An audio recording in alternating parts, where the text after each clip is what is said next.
Available now from Big Finish Productions. Bernice Summerfield. Epoch.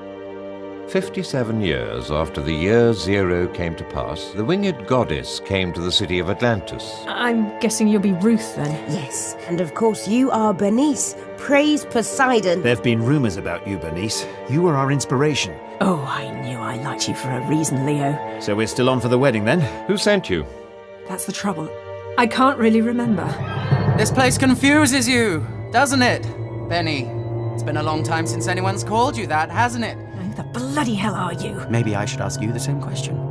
See what you remember. I just want to go home. Back to my son. That isn't too much to ask, is it? Who are the Epoch? The Epoch? What does that mean? Change. Change that you historians will be at the forefront of. I am Gaudium of the Hierophant, and I must seek out Bernice Summerfield. Answers. It's why I became an archaeologist.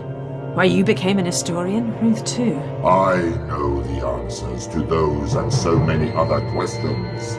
I know you, Bernice Summerfield. Unanswered questions will pain you almost as much as your inevitable oncoming death. Right. I've got it. Having considered all our options... Yes? Leg it! The great leader. Could it have done this? Oh, this isn't something small. This is world-changing. This took a massive amount of power.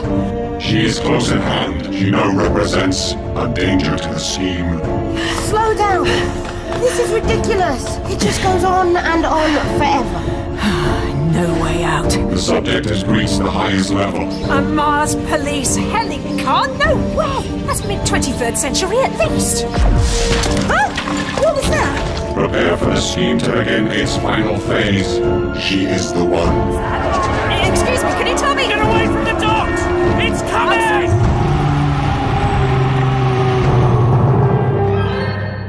I've faced death so many times now, and I've never felt so helpless.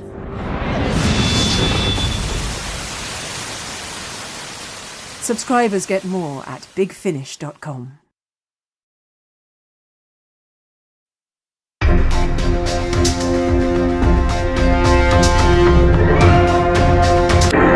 Hey there, cool people of Lynn Diaz. You're listening to the live audio stream G371, the only official source of government-approved easy-listening entertainment as sponsored by the Dominici Corporation.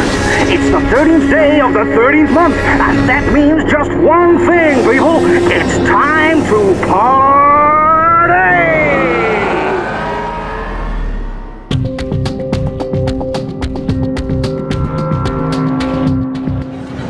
Ladies and gentlemen, inviting now your attention.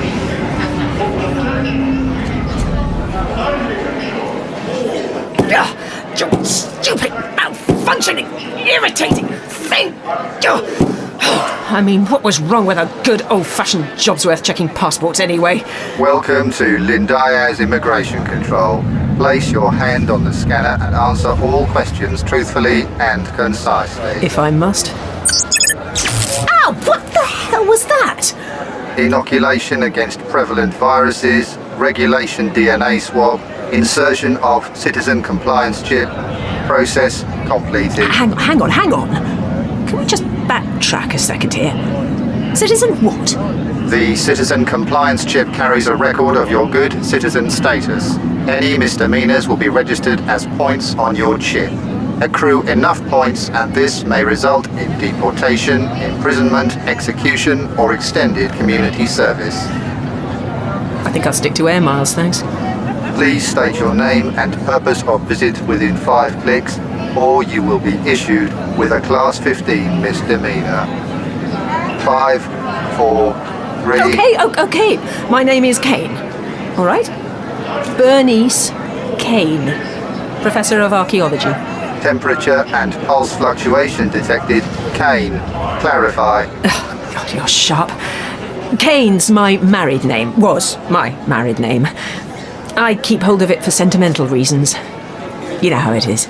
Subject, Bernice Kane, Professor of Archaeology, is to be reminded that answers must be truthful and concise. State purpose of visit. With any luck, I'm here to get a job with the university's archaeology department. Oh, hang on. I've got the interim permission slip here somewhere. Ah, there.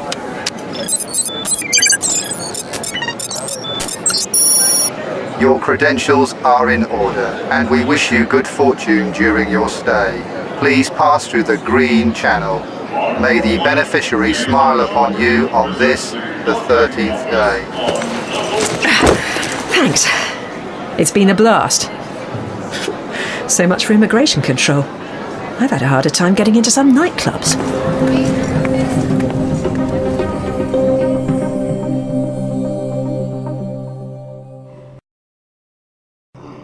Now, the fascinating thing about the dig at Tarnask is that, despite several previous exhaustive excavations, there remained persistent rumours of a fourth, more glorious tomb. As you can see from this map, 5 probable locations had already been feverishly sieved, but the tomb stubbornly refused to reveal itself. Yes, thank you, whoever that belongs to. Please, can you answer it outside? You know my feelings on personal communicators.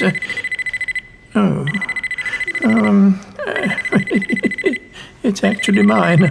Do excuse me just one moment. Highly irregular.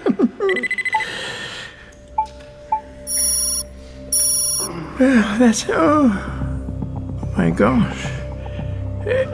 Class, I'm afraid we shall have to reschedule this lecture for a later date. I have somewhere I have to be. Please excuse me. Class dismissed.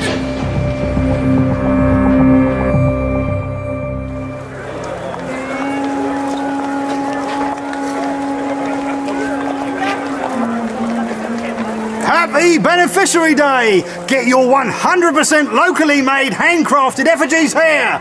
The truest likeness critics can procure! Madam, you look like you could do with an effigy! I do I? Thanks for that. I feel like one after the trip I've had. Then I have the perfect trinket for you, this anthracite idol. The emerald eyes promote good health and recovery from fatigue. Thanks, but it's really not my thing. Bury it somewhere remote for a couple of thousand years maybe, and I'll give it another look.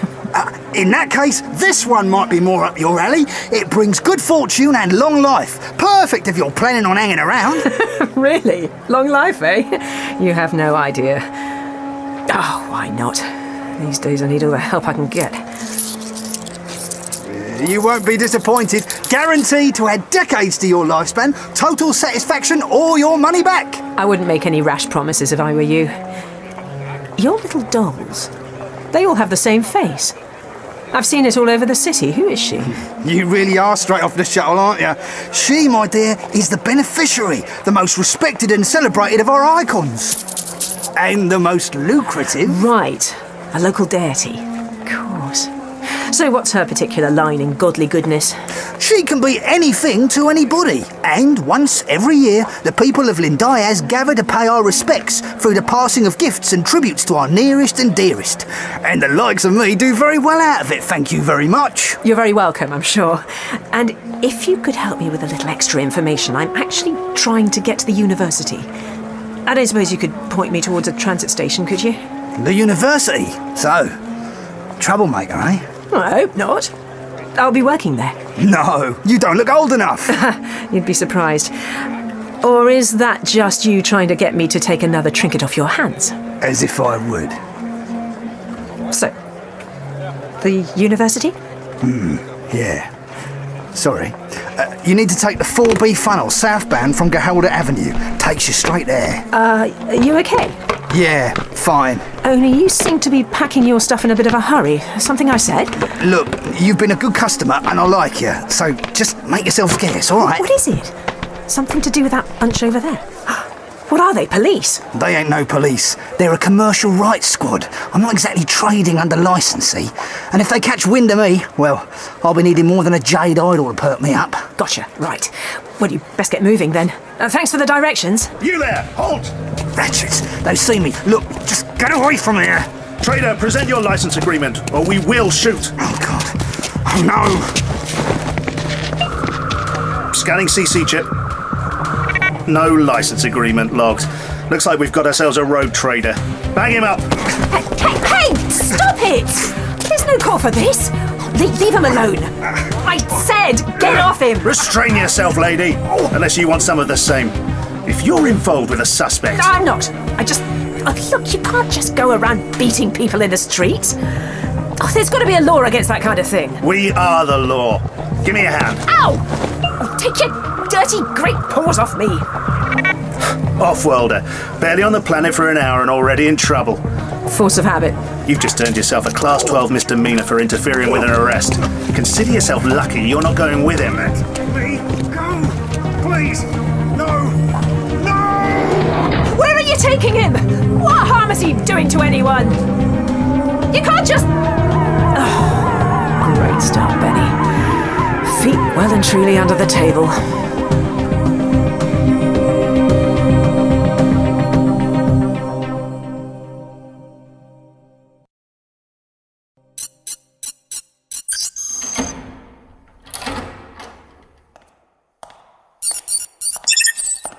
Ah, there you are. The festival is almost upon us, so which do you think? The purple or the magenta? Gabriella? The cravat? Which one do you think? Does it really matter? No one will be paying you the slightest attention, least of all me. You may not take your civic responsibilities seriously, but I do. The people expect a certain degree of pomp and circumstance at the gathering, and I have every intention of supplying it, as should you. Of course. You're right. What was I thinking? Wardrobe choices are so much more pressing than keeping the transit system online. Security forces on high alert, all planetary communications monitored and controlled, money markets engineered, essential services uninterrupted. If you weren't my sister, I would have happily have sent you to a rehabilitation centre by now. Really? And who would do the actual running of this planet then, You? Well, Father obviously thinks I'm doing something right. Father is of the old school. And he only thinks you're doing something right because I take care of the finer details while you swan about in public making all the grand gestures, earning his respect. Now, Federico, please, this is important.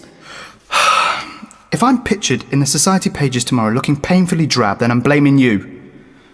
So, come on then. What is it that's got you so worked up? One of our CR squads picked up a street hawker this morning. So what? An unlicensed hawker selling unlicensed goods on a day like today? How unusual. Well, some off-worlder insisted on getting involved. Earned herself a pile of misdemeanor points for her trouble. Only there's more to her than that, see? I cross-referenced the reading from her CC chip with her immigration records and something didn't add up.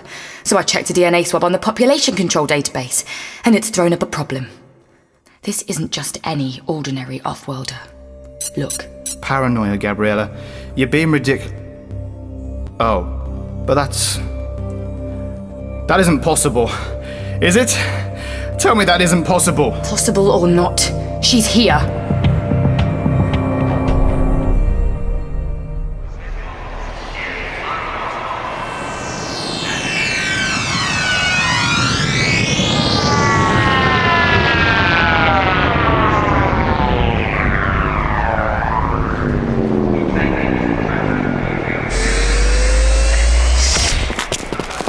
Say what you like about a police state. At least the public transport runs on time.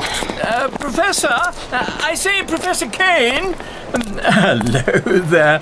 It's so very good to meet you at last. I'm sorry, I wasn't expecting... Burtonshaw, Dean of the Faculty of Archaeology. Welcome to the university.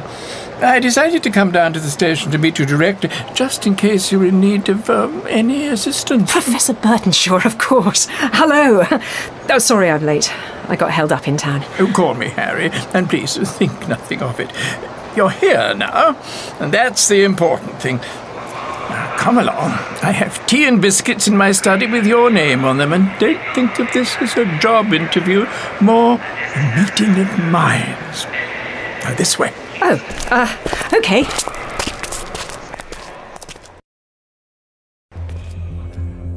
Reporting from the CR squad. They've swept the marketplace and there's no sign of her. She's either moved on or gone to ground. It makes no sense.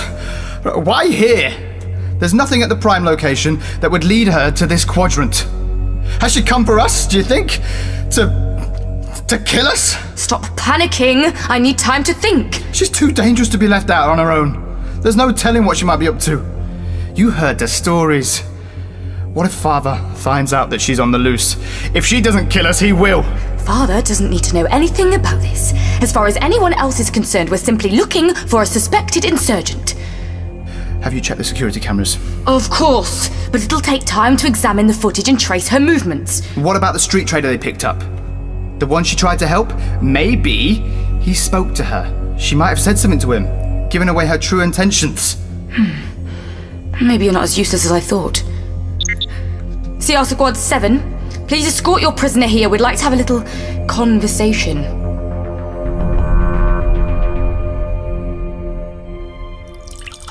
Please make yourself at home. My assistant will be with us shortly with the contract of employment and so forth. Thank you. Nice biscuits, by the way.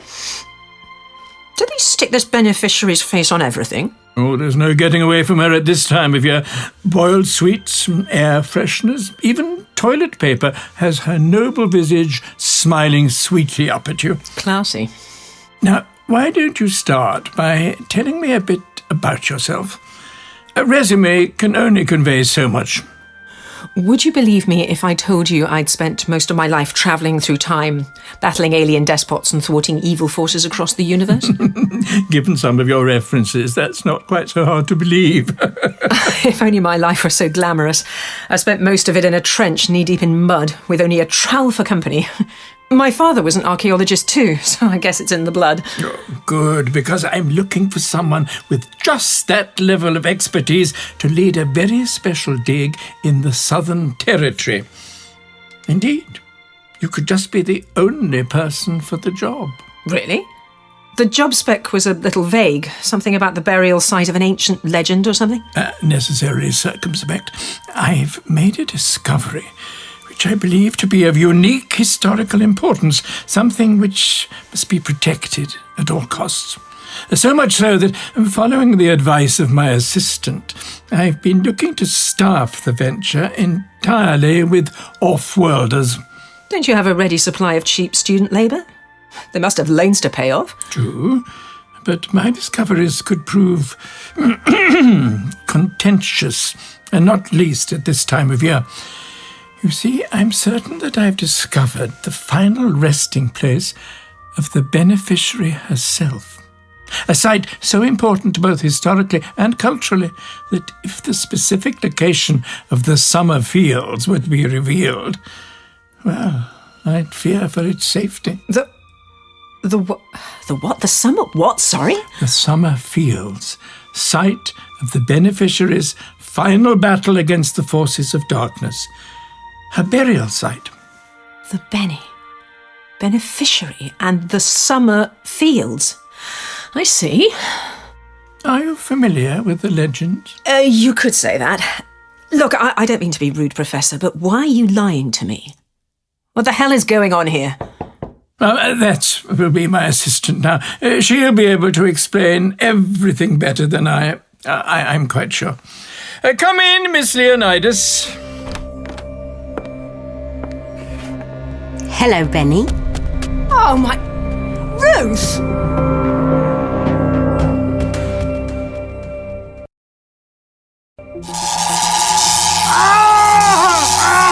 I swear! My licence application was transmitted months ago. It must have been lost in the system or something. I'm sure it was, just as I'm sure that we'll look into it. But that isn't the reason you're here. Ordinarily, you would have been transferred directly to a reorientation facility, but we believe you may have information which could be of use to us. Me? What could I know? I'm just a small-time entrepreneur. What have I done to get the attention of the Chancellors of the Dominicis? I don't understand. Just help us, and then we can help you. There's a woman at the market today. She was at your stall shortly before you were detained. Did you know her? Woman? There are lots of women in the marketplace.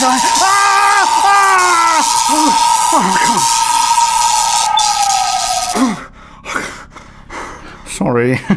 Fingers slipped. Now, you were about to tell us about the woman? An off-worlder. You remember, don't you? She attempted to interfere with your arrest. I suppose, yeah. Dark hair, tall. Yeah, she looked knackered, just like she stepped off a sublight transit or something. But that's all I know. On my daughter's life, that's all I know. We'll be the judge of that. This is an important security issue. Lives could be at stake and we need to locate her. Fast. So did she say anything to suggest what she might be doing on Lynn Diaz? I don't remember. Federico? No! The university! She's going to the university, but that's all I know, I swear! The university? Interesting. I don't think we'll get any more from him. Finish it. No! I gave you what you wanted! You said you'd help me! Oh, I lied.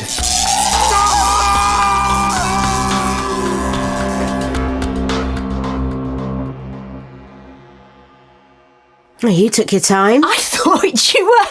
I didn't think I'd ever see you again. Oh, I can't believe it. I'd no idea you were so close. A happy reunion. Oh, lovely, lovely. I said we were old friends. Benny and I worked together. Oh, seems like a lifetime ago. Several lifetimes. We've got a lot of catching up to do. Oh, yes, of course. I say, I've probably got some urgent business I simply must attend to or something. So, yes, I suppose I'd best leave you to it, if you'll pardon me. Thank you. I don't understand. What are you doing here? How are you here? I don't know. I mean, I know why I'm here. I've been looking for you, but as to how... Benny, what's the matter? Look, don't get me wrong. It's great to see you. Incredible, in fact. But I've just found out my best friend, who realistically should have shuffled off her mortal coil a couple of 1,000 years ago, has been waiting for me, alive and well, on a planet where I'm revered as a deity. Forgive me if I'm just a teensy bit suspicious. A deity? You mean you think that they think you're a god? It wouldn't be the first time. Hey, why are you laughing? I'm sorry. It's just, well, the beneficiary is more like Father Christmas or Hannah Montana. They celebrate a different icon pretty much every month. It just so happens you've arrived on the 13th day of the 13th month. Beneficiary Day. Which explains the dolls and the posters everywhere. Well, that's not the half of it. Everything from lunchboxes and novelty underwear to the Gathering concert tonight. Last year, they even used military lasers to burn an image of your face onto the surface of the third moon. And what do they burn onto the other two? You don't want to know. Right. I suppose my inner narcissist should be flattered. So... Miss Leonidas. I needed a name, an identity. I woke up here in the future, and just Ruth didn't seem to get me anywhere. I met a man, well, a big fish, really, and he sold me a new identity card thing. I took Leo's name because... It is a good name. You'd have been happy you did that. How did you pay for it? I worked for him for a bit. Worked? Oh, no, nothing like that. He was a bit fishy. Fishy the fish. I was able to be a lookout for him for a couple of weeks. Nothing too dodgy. He did card tricks and shell games. To thank me, he gave me an ID card and stuff. And that got me here. Okay. So, how are things? Different. Different. I've still not forgiven you for tricking me into that stasis pod, you know. Well, and I've not forgiven you for thinking that I wouldn't. But I was right. This is your world, not mine, all this technology and madness. It hasn't been easy fitting in, but, well, it'll be better now. Now you're here. Oh, Benny, it's such a relief. You've finally found me. I was beginning to lose hope. Frankly, it's a miracle because I really wasn't looking. Oh, but obviously you heard about the dig. I heard about a dig, but if I'd known it was me I was looking to dig up, I'd have headed in the opposite direction. What happened after you activated the stasis pod anyway? You still haven't said. I still don't know. Everything just ended, I suppose. And then I woke up and nothing was the same. But I remembered you, so all I had to do was find you and everything would be all right. That's right, isn't it? Always the optimist. You know, as universes go, this is a pretty big one. No kidding. By the end, I was getting pretty desperate. Then I overheard these weird aliens talking about it in a bar. The legend of the Summerfield, like it was fate or something. I knew it had to be more than a coincidence, so here I came. I knew if you heard about it, you'd be curious too. All I had to do was wait. You don't look much older, so I suppose it wasn't for too long. About a year, I think. I didn't know how long it would take, so I enrolled on an archaeology course to pass the time. That's how I met the professor. And what does he know? About me, us? Oh, he knows everything there is to know about the beneficiary. But as far as he's concerned, Bernice Kane is just an off-world archaeologist that his assistant used to know. So you encouraged him to advertise the dig vacancy in the hope that I'd find out about it. You really were clutching at straws. An ancient burial ground with your name all over it. That's a pretty big straw to clutch. And if I'd never found you? Does it matter? Now you found me, we can leave. Whenever you're ready. You're not ready, are you? Not exactly. Oh. If there's an archaeological site where I'm supposed to be buried, it's just possible that it might be another message. Another? There was one waiting for me when I was woken up from stasis. Instructions from an old friend. He's prone to this kind of thing. Grand operatics, riddles and misdirection. He told me I needed to go to a planet called Legion. That's where I'd find Peter. So far I've drawn a blank. These Summerfields might just be a clue. It's the kind of stupid fake coincidence he revels in. Why not ask the professor? The beneficiary's been his life's work. He might know something. Do you know, that's not such a bad idea. But there's something else as well. I met a street trader on the way here. Benny? He was selling dolls with my face on them. Not that I realised what they were at the time. Then these commercial rights thugs came along, beat him up and dragged him off to who knows where. And, well, I want to find out what they did to him. Ruth? Ruth, what is it? Something's happening outside. Bloody hell, what is that thing? It's a military vehicle, I think. No, wait, it's got commercial rights markings. What's that doing on campus? Oh, Ruth, get...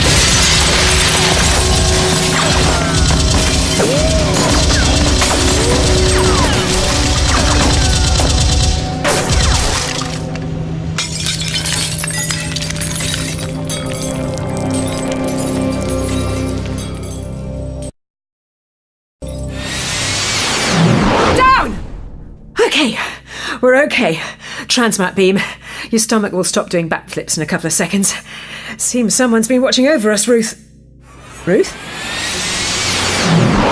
Oh, thank heavens for that. You're in one piece. I wasn't sure if I'd got you both in time. Professor Burtonshaw, where's Ruth? Oh dear, I feel rather queasy. I must have miscalculated the settings. Used too narrow a beam.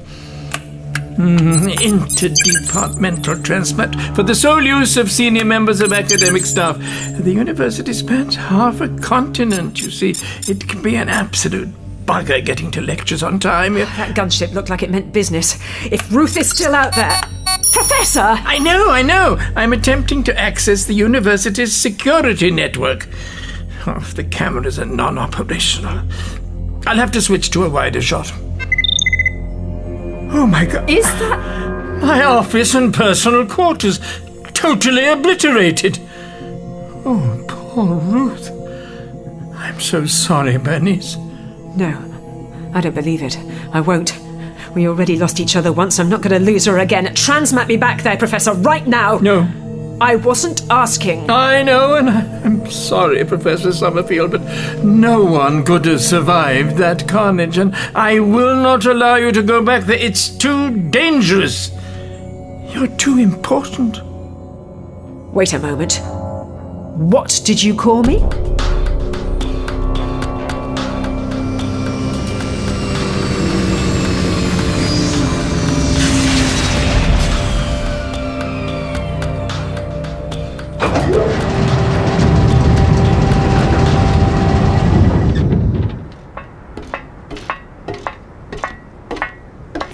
Vice-Chancellor, we've carried out an initial sensor sweep and detected no life signs. I want every grain of dust sifted and triple-checked, and then sifted again. I want bodies, Commander, however many pieces they're in. Ma'am? Did we get her, do you think? Until I see the corpse, I'll believe she can get out of anything. You've seen the report from the team we sent to Mars. That stasis pod was empty, and has been for some time, yet none of our alarms or fail-safes were tripped. Someone's been helping her. She should turn up here today of all days. That can't be a coincidence. What if she wasn't acting alone? What if she's already plotting against us, meeting with our enemies? Now who's being paranoid? Vice-Chancellor! Yes? We found something, Ma'am.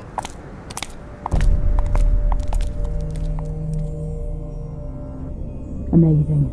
There's hardly a scratch on her. Traces of a transmat beam. The field must have offered us some degree of protection. Is that her, do you think? I must admit, I was expecting something a little more statuesque. Benny? Benny, is that you? Interesting, and something of a giveaway, which begs the question, who is she, and what does she know about Bernice Summerfield? You know who I am? Yes, Professor Summerfield. Or rather, I know what you've become while you've been in stasis. Okay, so you also know that I was in stasis. Any other top trivia you've got on me that you care to mention? Shoe size? Name a first pet? How much pain I'm going to cause you if you don't start telling me what the hell is going on here? This must all be something of a shock, I do understand, and I promise I'll explain everything if you just calm down. If Ruth is dead because of whatever it is that you're up to... I'm so very sorry about Ruth, Bernice. Truly, I am. Were it not for Ruth persuading me to look off-world for stuff, I'm sure you would never even have heard of Lynn Dyers, let alone made the long journey here, and I would never have had the honour of meeting you in person. For that I shall always be indebted to her. You'll understand if I don't quite share your joy. If only you'd had a few moments to calibrate the transmat. How they traced you to the university, I don't know. Oh my. Look at the monitor. It looks like they found a body. And I think you're wrong. Because if that was a corpse, they wouldn't be paying it so much attention. Look at them. It's not as if they have to ascertain the cause of death, is it? She's moving! Did you see that? On my soul, she's alive. Which means I have to go back for her. Re-engage the transmat, Professor. Don't be ridiculous. Those are the same people that just tried to kill you. You won't be doing Ruth any favours by throwing yourself into a hail of gunfire. But she's hurt. I can't just leave her out there with those thugs. It's you they're after, not Ruth. Why should they do anything to harm her? Oh, damn it. If anything happens to her. Who are those people anyway? And why do they want to kill me when I've only just arrived here? Even for me, that's a record. You're an inconvenience. You should be safely locked away and out of sight where you can't do any harm. And that's what this place is for, is it? To keep me hidden away? To keep you safe. This is where I do my real work. An old priesthold in the colonnades, in the oldest quarter of the university. A forgotten corner. Safe from prying eyes. More like a survivalist's dream home. I'm not your enemy, believe me. Those that are wish you ill because they're terrified you're here to kill them, or worse, expose them. Right now I'd settle for the killing part. How did they know I was on Lynn Dyers anyway? The same way I did. Deoxyribonucleic acid, and I have a permanent hack into the immigration data bank. As soon as your DNA swab was taken, I was alerted to your presence. I'd assumed that they were too. How could anyone have a record of my DNA unless... You've had access to my stasis pod? Not exactly. During the course of my research, I was able to obtain a full biorecord of its occupant, downloaded from the pod's life support cache some centuries ago. Unfortunately, I was never able to discern its precise location, somewhere on Mars. But alas, Mars is quite some distance away. You're telling me. So, someone found the pod, and they didn't even have the decency to wake me up? I can only imagine the shock it must have been for those early colonists to find a real-life sleeping beauty on a world previously thought occupied solely by bacteria. The colonials became rather enamoured of their discovery, so much so that they kept it to themselves, and over time a small cult developed, which then begat a minor religion, which in turn attracted attention when it ran into financial difficulties. They sold me on? So much for spiritual devotion. Lock, stock, and one used stasis pod. As I said, it was only a minor religion.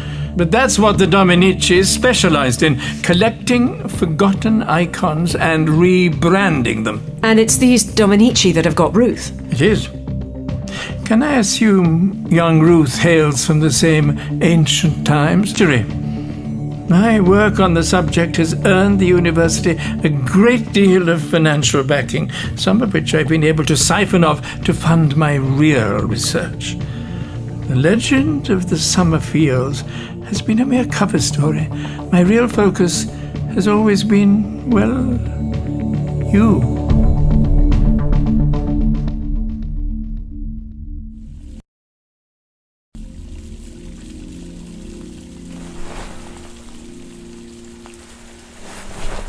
Ouch. There now. Try not to move. I'm afraid you've been in an accident. What? What kind of accident? Where's Benny? Calm yourself. You've had a terrible shock. Benny! Our physicians have advised that you should rest for a while. And we're more than happy for you to stay here, at the palace, until you've fully recuperated. I don't understand. What palace? Oh. You mean the palace? Oh my God, you're... Gabriella Lucretia Dominici, Vice-Chancellor of Lindias. Yes, but you can call me Gabriella, and I am entirely at your service. What am I doing here, though? If I've been in an accident, why aren't I in hospital? The facilities we have at our disposal here are second to none, and you deserve no less. These are my personal quarters here in the Palace of Openness. Consider them yours. That's very generous. But where's Benny? She was right beside me. Is she all right? I'm afraid I have some upsetting news. Your friend, her injuries were too severe. There was nothing we could do. No. Well, no, that isn't possible. I only just found her again. She can't be dead. She just can't be. It was an unfortunate accident. An unmanned surveillance drone malfunctioned and discharged its weapons into an occupied building. Let me assure you, a full inquest is already underway. And what about the professor? Harry Burtonshaw. I was in his office. He'll be worried sick about me. He's fine. As a matter of fact, he's already helping us out with our inquiries. He sends his regards. I should be with him. Where are my things? Really, Ruth, you need to rest. Treat my rooms as your own for as long as you require. Make yourself at home. But look, I'm fine. Honestly, not even a bruise. Thanks for whatever, but I've really got to go. I couldn't possibly put you out. Oh. Don't worry about me. The palace has several hundred suites. I'm sure I'll find somewhere. But I shall endeavour to remain close by. In case you need someone. A friend. I suppose. It's not as if I have anywhere else to go. Okay, I'll stay. Thank you. Maybe I should take some time to think, work out what to do next. I'm certain it will do you the absolute world of good. It's time I left you in peace. Rest easy, Ruth. And remember, I'll be just around the corner. Get some sleep.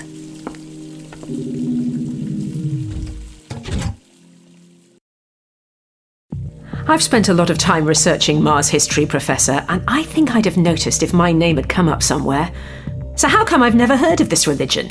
Ever? As time passed, the original religion melted away, utterly forgotten, and the details of your tomb passed into obscurity. The Dominici repackaged a well-evolved belief system and introduced it to other worlds. And that's what the Dominici do, eh? Buy up ready-made religions and export them across the galaxy? So, is there a chain of Bernice Summerfield theme worlds out there? This quadrant's littered with them, though Lindias was the first. A sparsely inhabited, newly independent colony. Then the Dominici came with offers of investment and support and protection. And no sooner had they established a corporate foothold than they began establishing markets, pushing the brand, and creating an entire way of life. And let me guess, before long, every day was a bank holiday, with the likes of me being paraded about like a pantheon of DIY deities, making them a packet. As plans for galactic domination go, they really were playing the long game. Profit and power, the only things that mean anything to the Dominici family, like archaeology and yourself. It's in the blood. Sorry, I'd assumed the Dominici were some kind of alien race.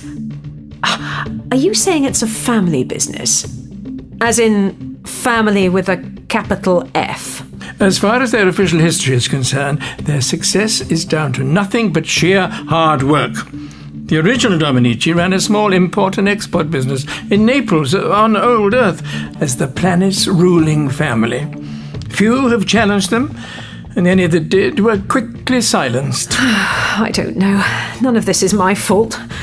So why can't I help feeling strangely responsible? You were in a state of suspended animation for many millennia, Bernice. You were hardly in a position to object. Maybe not then. But right now, I'm wide awake and ever so slightly pissed off. I think the people of Lindiaz deserve better from their favourite goddess, don't you? Not sure I like where you're going with this. Everything you've discovered, Harry, everything you've learned, all that research, haven't you ever considered using it? You could make a difference. You could open people's eyes. I thought of writing a paper or running a series of public lectures. A couple of semesters back, I even went as far as compiling a full video presentation. But what was the use? The Dominici would have buried everything. Me too, I imagine. Only now you've got some very persuasive empirical evidence. Me! Once the people know what the Dominici really are, their power would crumble. The people would be free. I don't know. Oh, come on, Harry. What else have you got on this afternoon? We rescue a damsel in distress, overthrow an evil galactic empire, and get home in time for medals. I promise you, this is going to be the most beneficial beneficiary day Lindiaz has ever had. Why do I get the feeling that my day is going downhill? Let's take a look at this video presentation of yours. I've got an idea.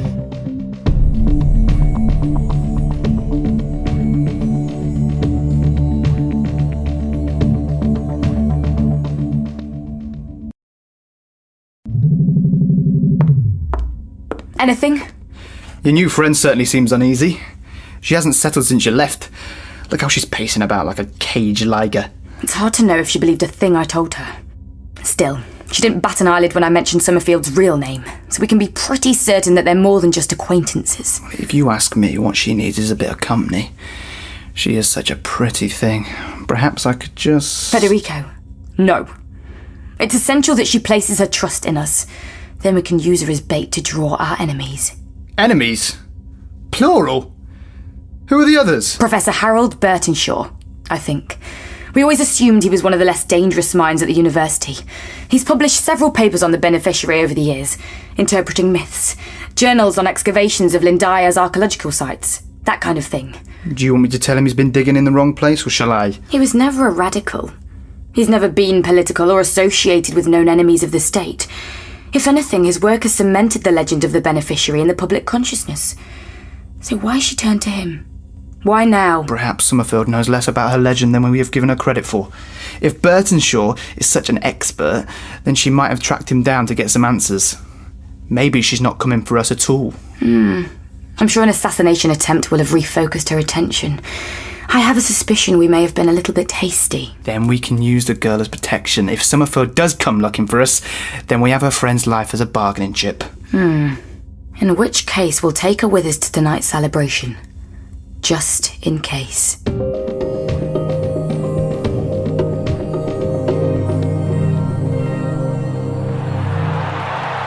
Hey there, cool people of Lindiaz! You're listening to live audio stream K827! Ladies and gentlemen, boys and girls, and approved cybernetic life forms, welcome to the most amazing night of your lives! The 612th Sleep on the Beneficiary Gathering!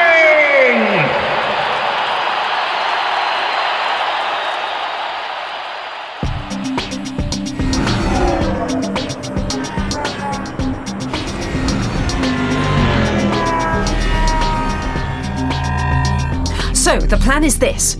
We walk on stage, pick up a microphone, knock out a revolutionary speech, and then launch into an impromptu ABBA medley, right?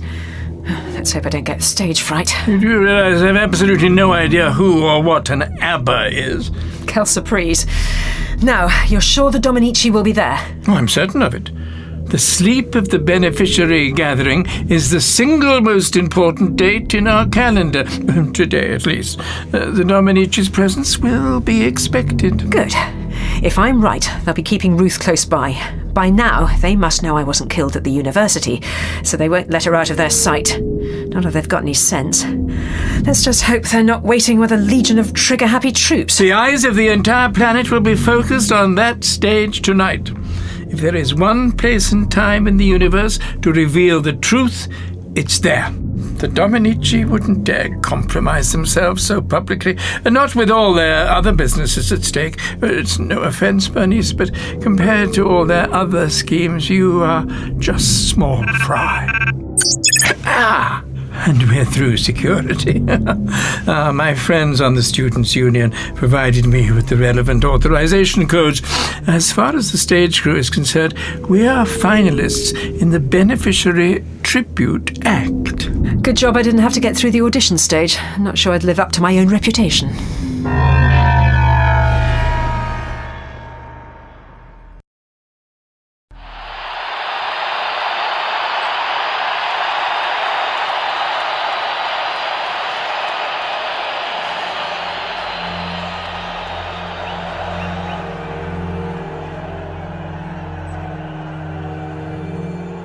Quite something, isn't it, Ruth?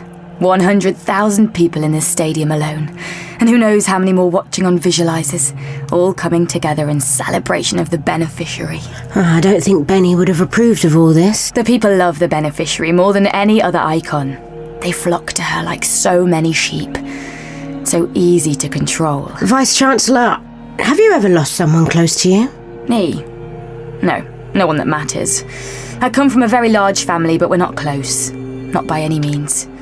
Just a lot of cousins vying for position, all very political. The closest I have to someone is my brother. Though I'm not sure how upset I'd be to lose him. It's a horrible, empty feeling. Knowing that you'll never see their smile again, hear them laugh, all those silly, little, wonderful things. You've had a hard time, I know. But I think being here, opening yourself to the beneficiary's love, that will give you strength enough to bear your loss. I'm terribly sorry. Duty calls. Of course.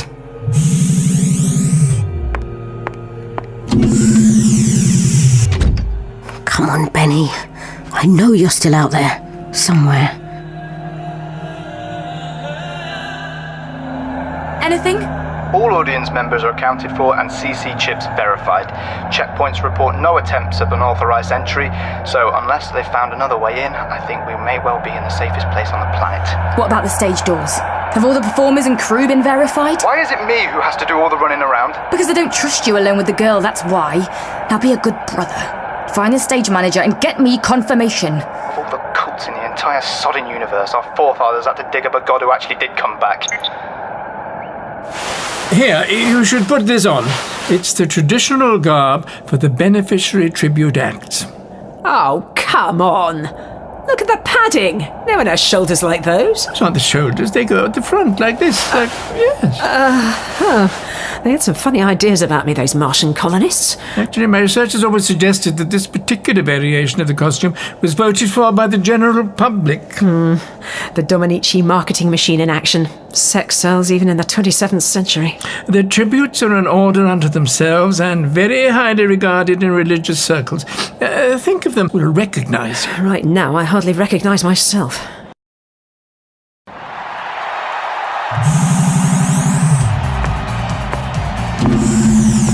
Ruth, I must apologise for abandoning you like that. Have I missed anything? There was a very strange act just now.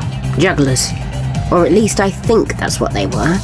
Giant puppets juggling with what looked like midgets. Yeah, the Battle of the Residuals Recreation Society. More of a novelty act than anything. But their participation's a bit of a tradition. How are you feeling? Fine. Is everything all right? Yes, absolutely. Nothing for you to worry about. Hey there, cool people of Lindias. You're listening to the live audio stream R306. And coming up next, what we've all been waiting for. The masked tributes to take to the stage. And joining us tonight, please show your appreciation for our honored guests and sponsors. The Dominici Corporation, represented by Gabriella Dominici and guest. Oh, seems the media have tracked us down. Federico will be disappointed. Smile for the cameras, Ruth. Smile!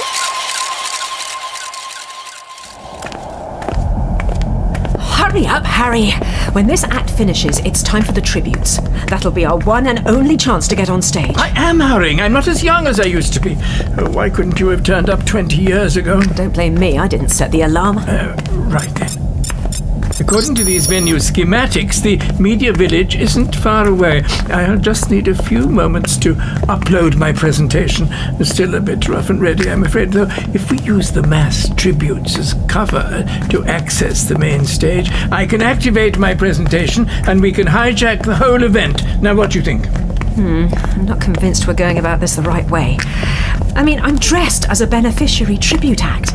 The audience expects every tribute act to claim to be the true beneficiary. I'll just be another face of the crowd. People have read my books. I'm known as an authority on the subject. They will listen to me. And we have the evidence. But that'll convince them.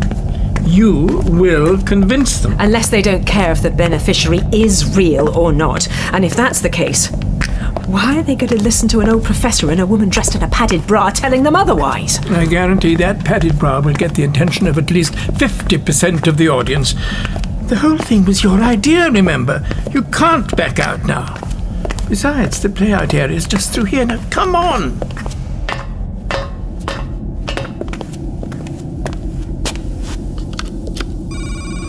Here we go.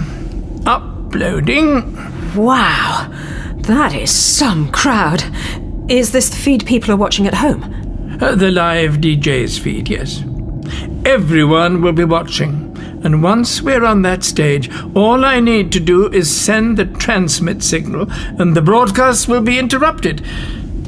Bernice, for what it's worth, if this works, or if we end up being stoned to death by an angry mob, I'm so glad you're real. And that I was able to meet you. You've been my life. Oh, my God. I'm sorry, I realize this must be a little overwhelming. What? No, I mean, it's Ruth. Up there on the monitor. Oh, well spotted. And that's Gabriella Dominici beside her. You were right. They were keeping her close. Bernice, what are you doing? Change of plan. I've got to get Ruth out of there. No, you can't. There isn't time. Of course there is. Listen, Harry. It makes sense for us to split up. You can do all this without me. Like you said, people know who you are. They'll listen. I'll keep the Dominici family off your back while you give them the lecture of your life. I'll be right back as soon as I've got Ruth, I promise. You won't be alone on that stage for long. Trust me. Please, Bernice, I need you. We're archaeologists, Professor. We immerse ourselves in history. Yes, we live in the past, but sometimes you have to remember history is happening all around you, right here, right now. And it's important. This is one of those times, Harry. It's your time. You're right, of course. Whatever truths I've discovered, however fictional the beneficiary myth may be, you, Bernice Summerfield, are real. And therefore I trust you implicitly. Now, come on, before my feet start getting cold again. I appreciate your hospitality and everything, but I'm finding I'm looking forward to the gaps between the acts more and more. I couldn't possibly comment. So many elements of the gathering are time-honoured. My brother, on the other hand, loves it. Are you going to answer that? It'll just be Federico and another one of his panics. It'll pass. You're sure? What is it now? We have one too many beneficiary tribute acts, that's what. And the next thing on stage is the chorus of the mass tributes. I don't think Summerfield and Burtonshaw are here for us. They're here for some free airtime. Well, that changes things then, doesn't it? I'll be right with you. Ruth, I apologise in advance, but I'm afraid our pleasant evening must come to an end. By which I mean it's about to become very unpleasant indeed. I have a surprise for you. Backstage. Ouch! You're hurting me! Yes, I am. Now move!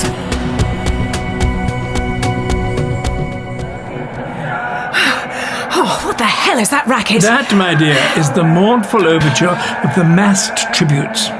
Which means we have to hurry. If they're on the stage, we haven't much time left. Okay, so I just need to get to the Vice-Chancellor's box. How do I do that? I is not an answer.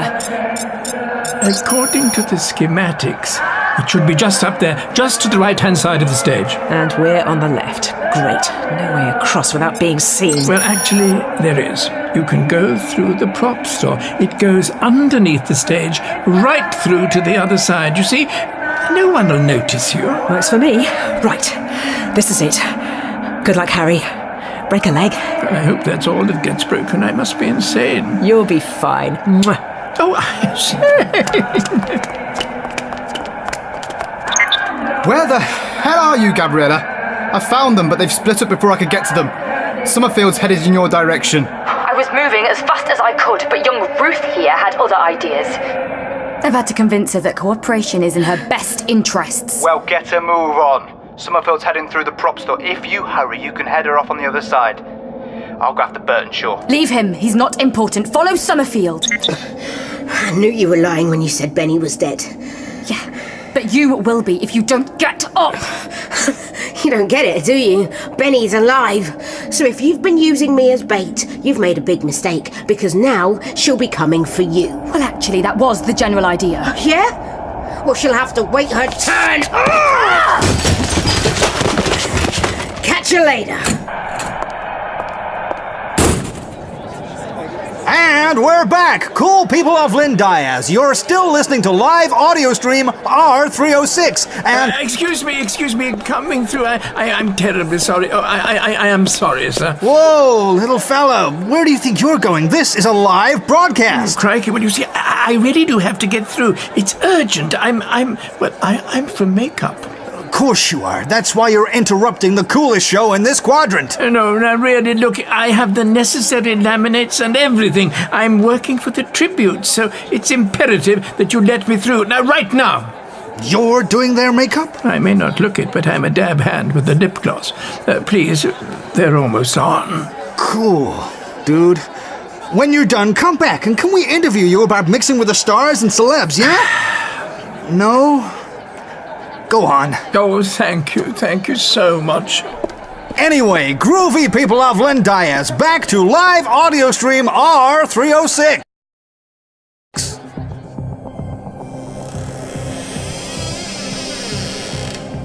Benny! Harry!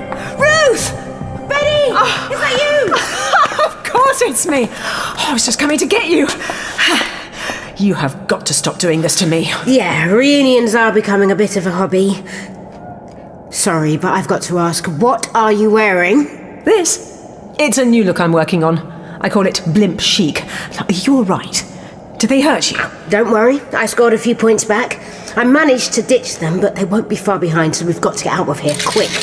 Not so quick, actually. Now put your hands where I can see them. Blimey, they didn't give you much of a head start, did they? He's not the one I escaped from. Shut up, both of you. I'd kill you now, quite happily. But my sister has some questions she'd like answered. Thank you, Federico. I'll take it from here. So, the Dominici family, I presume? Gabriella Lucretia Dominici, Vice-Chancellor of Lindias and Chief Secretary to the CEO of the Dominici Corporation. Ah, okay, so you're not the boss. Sorry. I couldn't tell which one of you was the organ grinder and which was the monkey. I am the Lord Chancellor. Direct your sarcasm towards me and see where it gets you. Do you think I'll miss your friend's pretty head at this range, beneficiary? You know who Benny is? Of course we do. My family made the beneficiary what she is today. I imagine that's what you're doing here, to reveal our secrets to the masses. I should advise you, though, they simply don't care. They're not waiting for some fabled second coming, and they have no interest whatsoever in truth. Next week it'll be about someone younger and prettier. Maybe so, but in my experience, all it takes to bring down an oppressive regime like yours is a single spark. The realization that one person is prepared to stand up in defiance and to stand up for the truth. Just one voice, and the flame of rebellion will be well and truly lit. Unfortunately, that voice will not be yours. No, of course not. You're quite right.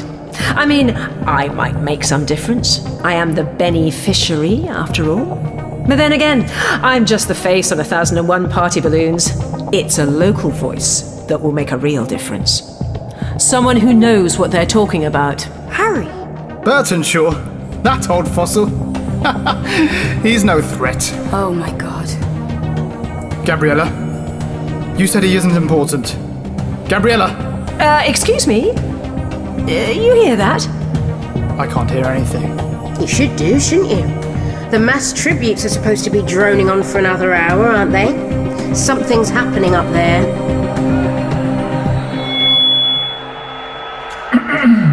Hello, is this thing on? Good evening, citizens of Lindias.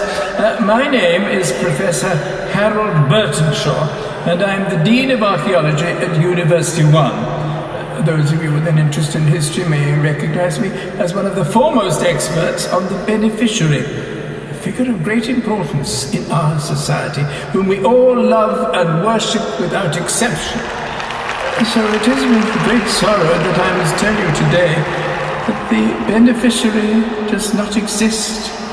She never has existed. She's nothing more than an unfortunate human being, a lost soul stored away in a stasis pod on a planet light years from here.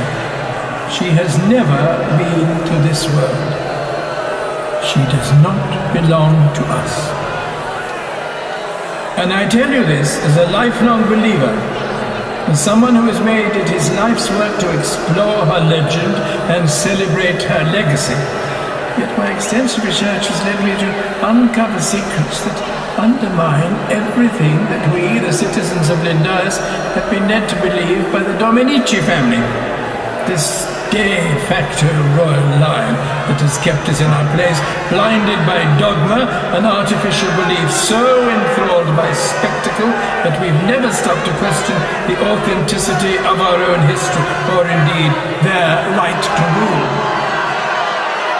You can see the evidence on the screens for yourselves, and a hyperlink to the full dossier has been transmitted across the infoweb for download. There you will find a not worthy to rule. Rise up at last, friends, and reclaim Lindias for the people of Lindias. Well done, Harry. I knew you had it in you. Let's hope they're on his side, otherwise this could get messy. This is not happening. I will not allow this to happen. Remember how it felt when you found out Hannah Montana wasn't real? I'm thinking this could be a whole lot worse. But we can fix this, if we're quick, if we're smart. So long as we can contain it to the stadium. Limit the spread of information. I need to speak to transmissions. DJ, I need you to cut to the commercial break. Immediately! What do you mean you won't? Do you have any idea who it is you're talking to? Oh. Oh, what, sister? He said he knows exactly who I am, and that's why he's not cutting to commercials. That won't please the sponsors. In which case, there's no point keeping you two alive any longer, is there? Hang on. That's not the way forward now, is it? I mean, what you've got to remember is, I'm not just the beneficiary, I'm also the Beneficiary Tribute Act. And you know what they gave me when I arrived? A microphone. Oh, please, this isn't a talent show.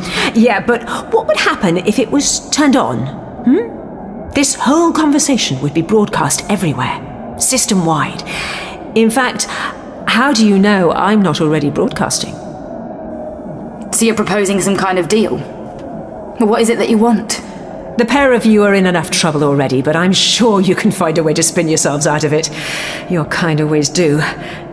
But if you were to kill us, me, the actual beneficiary, live on air, well, I don't think any amount of spin is going to turn that around. Ruth and I are leaving, and you're not going to stop us, okay? You're bluffing. No, she's right. We let them go. Both of them. Let them go, Federico. We do not. Unless it slipped your tiny little mind, Father put me in charge here, not you. And I've always been running the show. We both know that. So lower the weapon. Give it to me and let them both leave now. Have you lost your mind? Listen, the way that crowd has turned, we won't be far behind. So do as I say. We'll find another way to deal with this. Whether they live or die isn't important anymore. If keeping them alive is beneficial to us in any way, shape or form. Think, Federico, just for once in your life. What would Father do? This is ridiculous. Good call, Gabs, because I've had the mic switched on since the minute you turned up. Come on, Ruth. Way ahead of you. Call security. We can have them executed before they've made it to the stage door. Shut up and give me your gun. We can't just let them go. If any of this gets back to Father... I have another plan. Trust me. Give me the gun, Federico. Right, fine, take it. I don't see what good it would... Ah! Sorry, but the continued prosperity of the Dominici Corporation required a public sacrifice. Yours, I'm afraid. I'll just have to learn to live without you, dear brother. They're not following us. I thought they would be. I imagine they've got other things on their minds right now, like the overzealous audience participation. Oh my God! There's Harry! Look! Professor! Oh, thank heavens Bernice got you out in time! Oh, what happened? Are you okay? Well, everything was going so well. Then they started throwing things. I think a bottle of beneficiary juice may have caught me a glancing blow. Come on, let's get you to the air car. Have to say, perfect timing back there. We managed to get ourselves backed into a bit of a corner. I told you I was more at home at the lecture theatre. Though in your regular lectures, the students don't generally start tearing up the fixtures and fittings. Get in, quick. We need to get out of here before things get really hairy.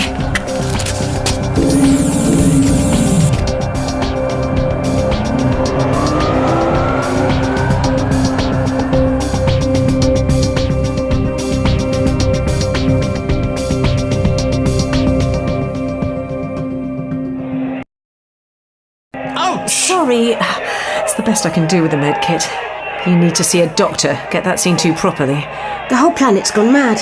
Riots, civil unrest. It's a revolution. You were right, Harry. The people were just waiting for a trigger. Not that it stopped the commercial rights squad acting with their trademark restraint. Oh, hang on. Look who it isn't. And following the untimely death of her brother at the hands of insurgents, the new Lord Chancellor has promised to bring about a return to the rule of law as soon as possible.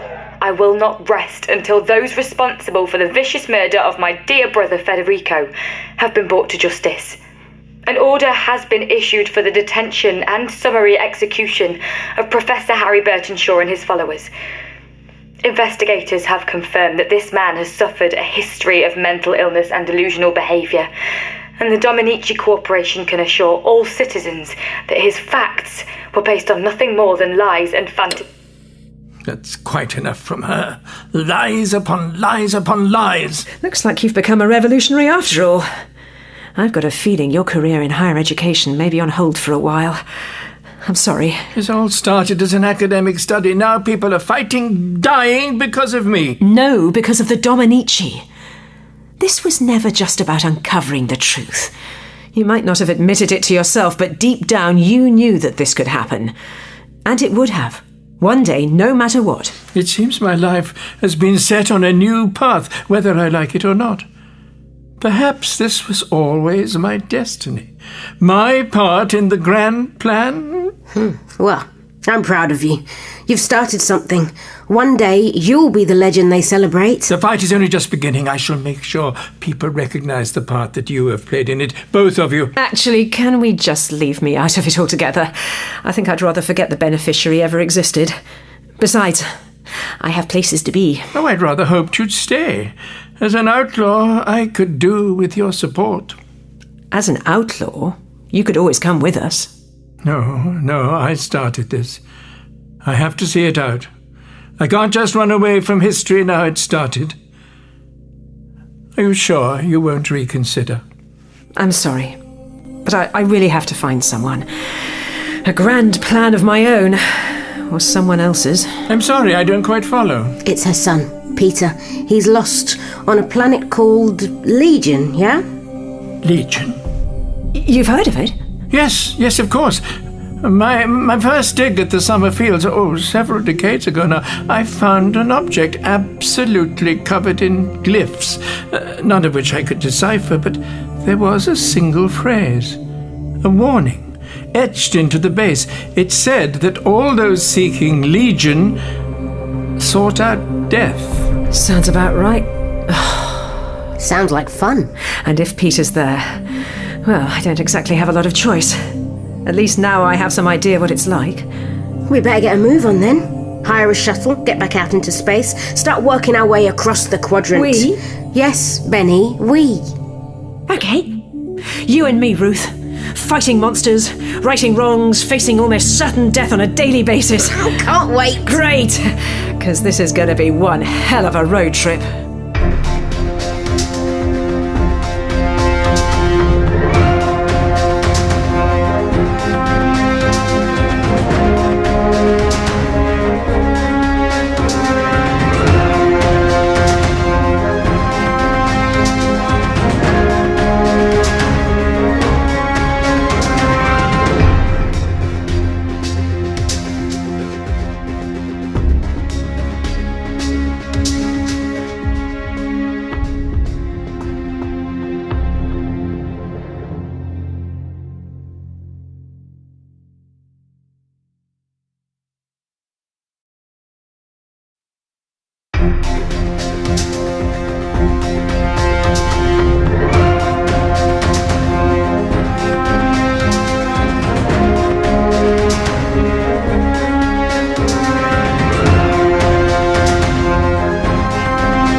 Forgive me, Mother, for I have sinned. How many days has it been since your last confession, Bernice? Let me do the maths.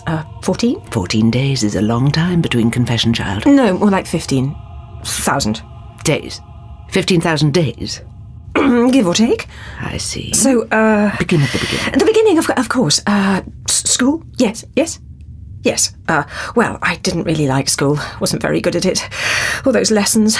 And then I discovered that Matron was a giant toad. A toad? Feeding on the pupils. I need not remind you that lying is a sin, Bernice. But sometimes necessary, don't you find? Which brings me on to when I doctored my passport to avoid being drafted into Space Fleet. Hey, you know, all that fighting. Is that a sin, Mother Aurelia? Well, I suppose that violence, too, is a sin. Exactly.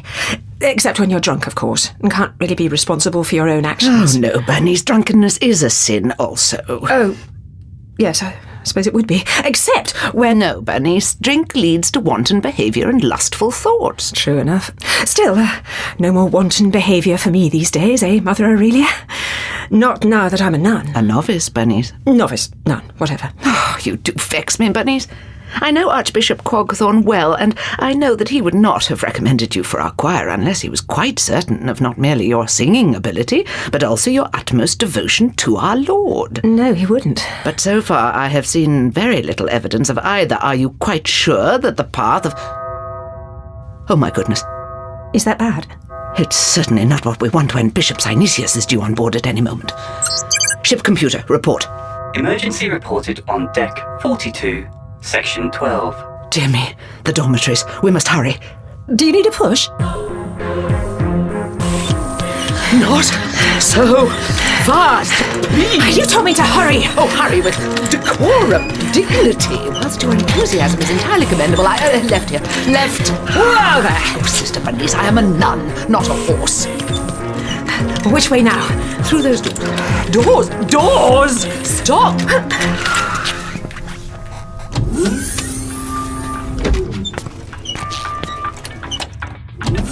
God bless you. Deck 42.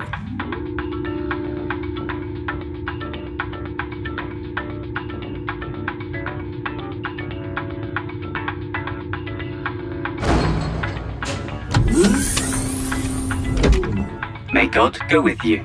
Oh, I do hope so. Left here. No, left!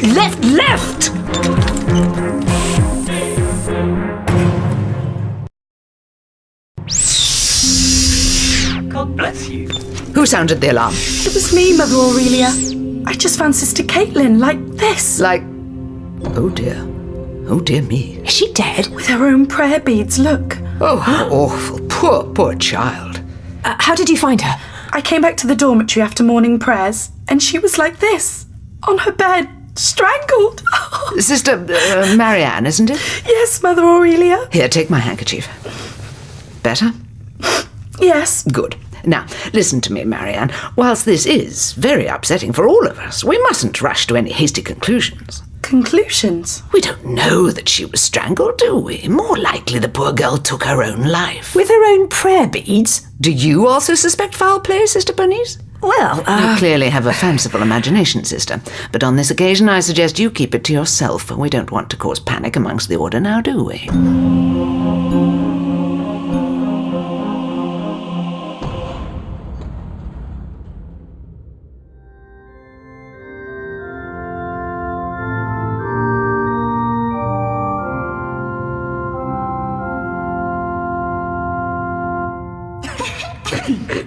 This afternoon, the Sisters of Celestian are gathered here to celebrate and remember the life of Sister Caitlin, a loving sister and good friend.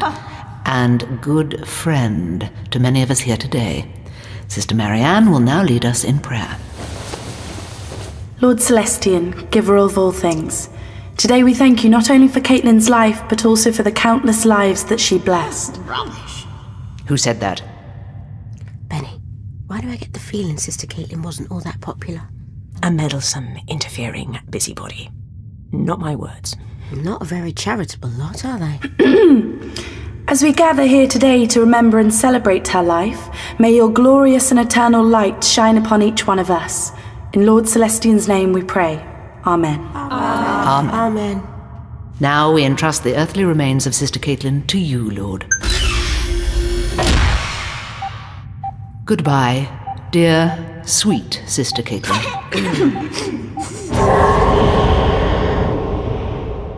Rest among the stars. One more thing before you go. You'll remember that Bishop Synesius was hoping to beam up from Agora to introduce himself. Unfortunately, the bishop has been in touch to say that his transmat device has developed a fault and he won't now be able to do so. Oh. But not to worry. Landfall is in 11 hours and you'll all meet him then. Come on then, girls. Back to choir practice. Chop chop.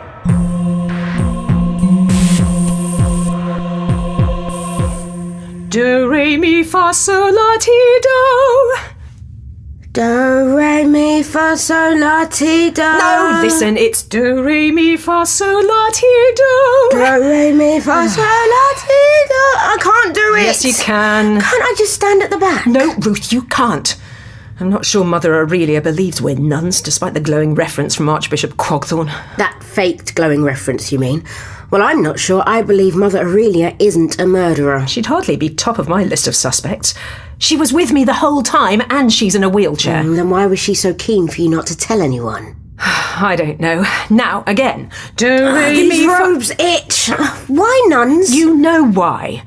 We'll find the way to Legion on Agora, and as Agora is the holiest planet in the whole of the Theon system, the only way to get there is on an official pilgrimage. Or, to put it another way... dressed as nuns. Exactly. It's our ticket into the Talashanti Monastery, and that's where we'll find the route to Legion. I know it. Remember what that Varumian holy man said? Legion are the paths to serenity. But only Serenity's sphere shows the path to Legion. Bit pretentious, isn't it? Well, yes, but pretentious as it may be, it's the only lead we've got. It must be a reference to the sphere of the Serenity. Which is some kind of holy relic. That legend says is somewhere beneath the monastery, hence nuns, hence choir. Got it. Now once more, after me. Do, re, mi, fa, sol, la... What's that? At a guess, it means we're about to make landfall. Luckily for you, that means singing lessons are over.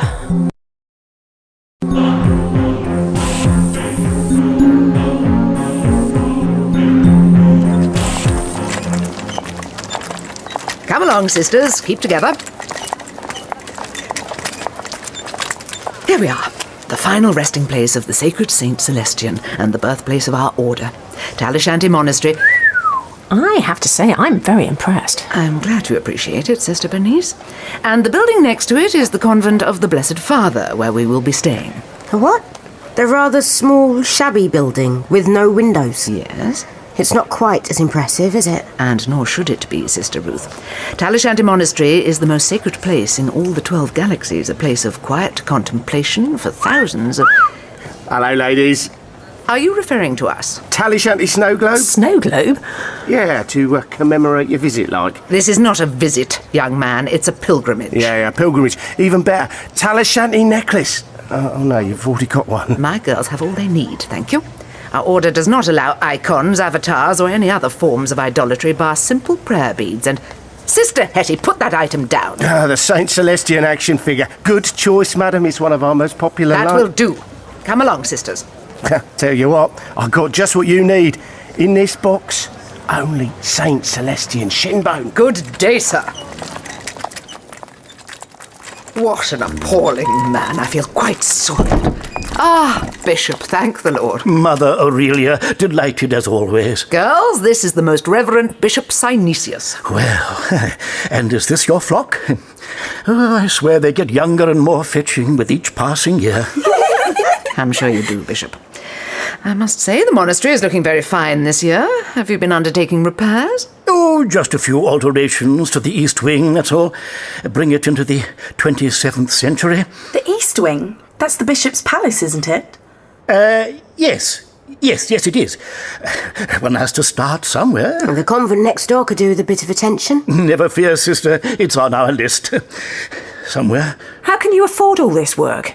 Must cost a fortune. Oh, our Lord is truly munificent. The generosity of his followers is something quite overwhelming. Evidently. And then there are the tithes, of course, and the bequests, standing orders, taxes from the local hawkers. Oh, difficult to keep track of it all sometimes. And it doesn't spend itself. Oh, no. I'm sure it doesn't. Of course, we mustn't forget that at the end of the day, Talishanti Monastery is just that. A monastery, a place of worship, a holy place. Of course not, Bishop. A place, in other words, of limited commercial potential. But if we were to uncover the tomb of Saint Celestian, oh, imagine! Oh, my. Oh, we'd be the greatest tourist destination in the 12 galaxies. I've got it all planned out. Come along, sisters. Look at this. What is it? It's me. A holographic me. It's good, eh? And it all comes out of this little tiny box, you see? Welcome to Talishanti Monastery, the spiritual cradle of civilization. You are standing on the site of the most astounding archaeological discovery of all time. In the year of our Lord, 2603, the long-lost tomb of Saint Celestian was discovered in the monastery's catacombs by Professor Melville Trout, the greatest archaeologist in the galaxy. Isn't he handsome? Sisters, please. What's all the cooing for? He looks like a giant mole in a Panama hat. Shh, please, ladies. These incredible findings enable them to build the Saint Celestian experience on the very site where the excavations had taken place. Oh, dear Lord. Experience for yourself the amazing life of Saint Celestian the Abiding as you travel around the catacombs aboard our state-of-the-art time capsules. Ooh. Witness Saint Celestian's awe-inspiring sermons firsthand. Cheer as Saint Celestian blasts unbelievers with deadly fire from his fingertips. Experience the divine at the Saint Celestian Experience. Kids go free. Well, it's just an idea, but what do you think? I think perhaps we should retire to the convent now. It's been a long day. Of course. Would anyone like me to show them personally to their room? I don't think that will be necessary, Bishop. No? Oh, well.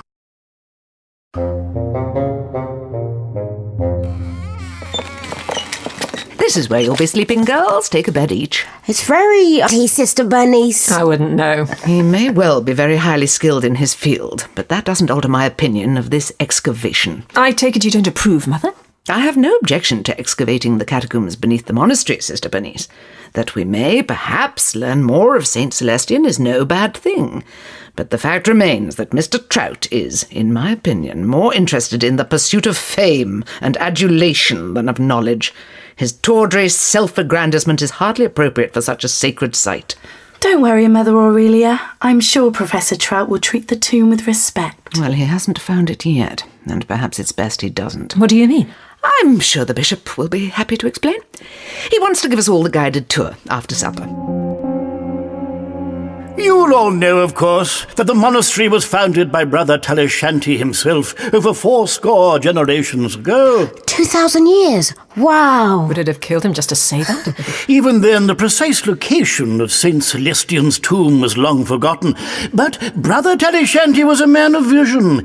He knew well the damage that time and tide wreak on the edifice of knowledge, and that without knowledge, faith too will surely crumble. And so he erected the monastery above the ancient catacombs, so that the monks therein ensconced would combine the two practices that were themselves the twin tenets of our faith: devotion to the memory of Saint Celestian and inquiry into his life and times. Shh! The Bishop is orating. Alas, over time, the secrets of the monks of Talishanti were lost once more.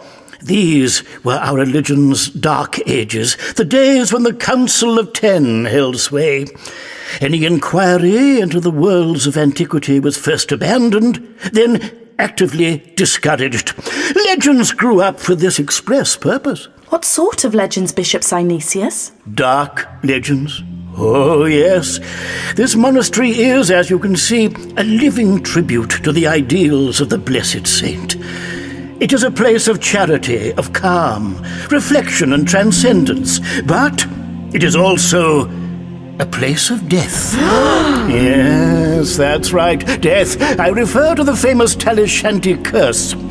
It is said that any who seek to disturb the secrets in its bowels will surely die. From what? This is not specified, though there is another legend which tells us that the tomb itself is guarded by a fearsome creature, the terrible blood beast of Thaloon. A curse and a monster? That's a bit much, isn't it? Do not fret, child. No one in modern times has ever seen this creature. Well, not yet, at any rate. Perhaps Professor Trout will be the first. A monster! Monster? These aren't monsters, sister.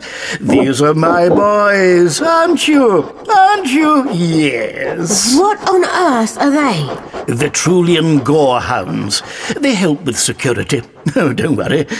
They aren't as dangerous as they look. Oh, thank goodness for that. Unless you're an intruder, that is. And then they'll tear your face off. Any questions? Lights out, sisters.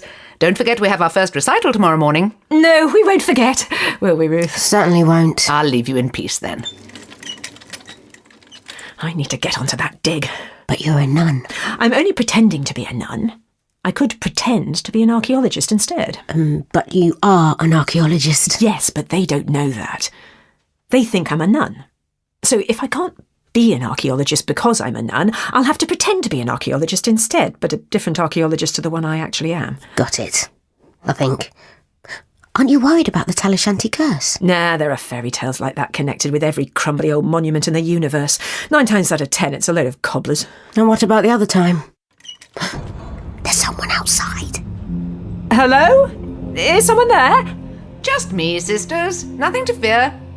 Good night. Good night. Good night, Mother Aurelia. Do you think she heard us? Let's hope not.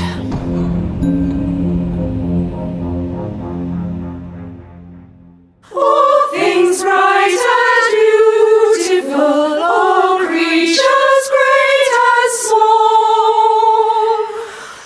Oh, Sister Marianne, where is Sister Bernice? I haven't seen her for a while, Mother. Sister Ruth? I think she went for a walk to, do some nun stuff. Hello? Who goes there? Oh dear, don't shoot. Oh, good morning, sister. Don't worry, I won't shoot you. I haven't even got a gun. Oh, good. Imagine that, a monk with a gun. What can I do for you?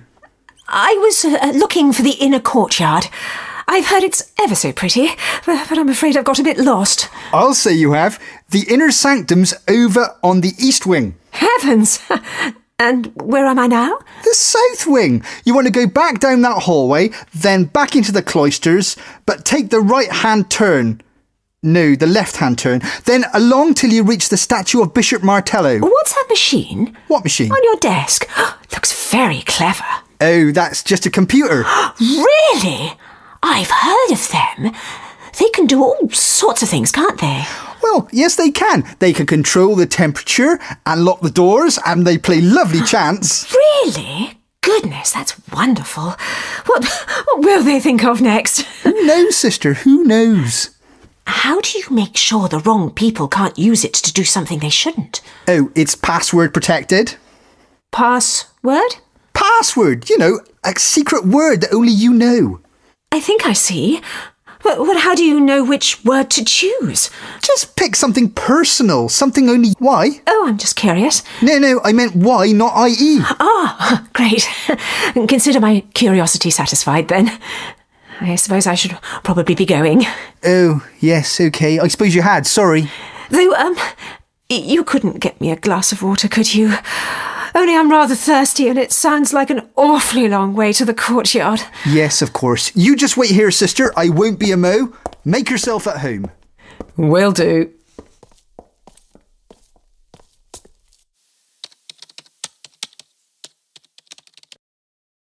Praise him still the same as ever, slow to chide and swift to bless. Alleluia,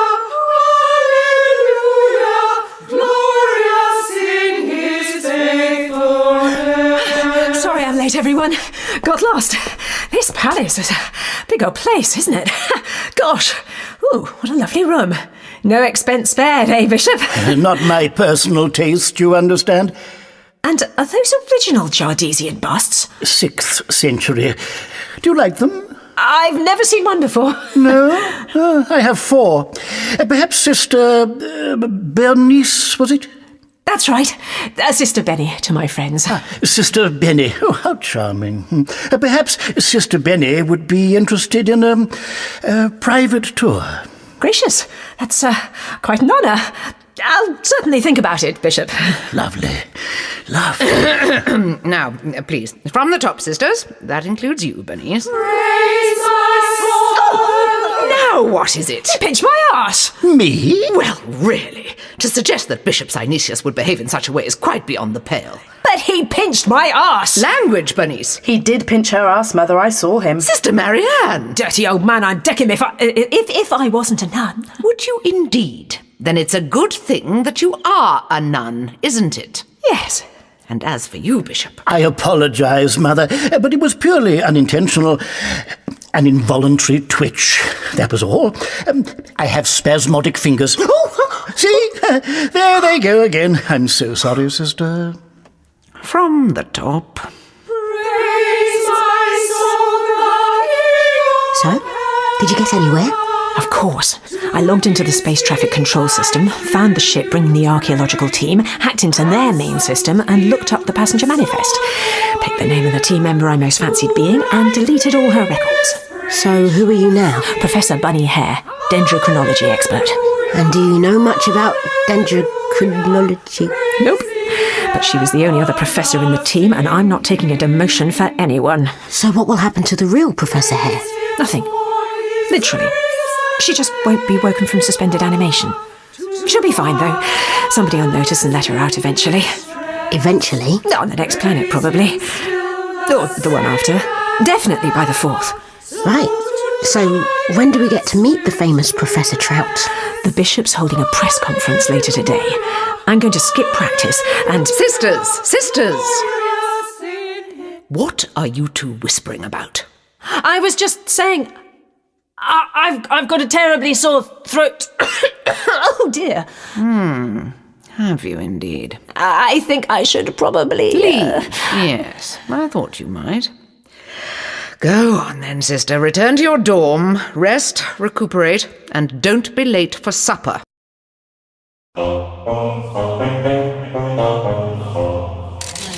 Ladies and gentlemen of the press, as I'm sure you will appreciate, St. Celestian's tomb and reliquary is no ordinary archaeological site. And that is why I felt we could assign its investigation to no ordinary archaeologist. We needed the best in the field. Please don't. And not just in the field, but anywhere else that he chooses to work. He did it. He made the field joke. Ladies and gentlemen, I give you Excavation Today magazine's Man of the Year 2602 and the man universally credited with making archaeology... What does this say? Cool. Oh, yeah. With making archaeology cool, Professor Melville Trout. Cheers for that, Bishop. Everyone, I see my reputation precedes me. Quite right.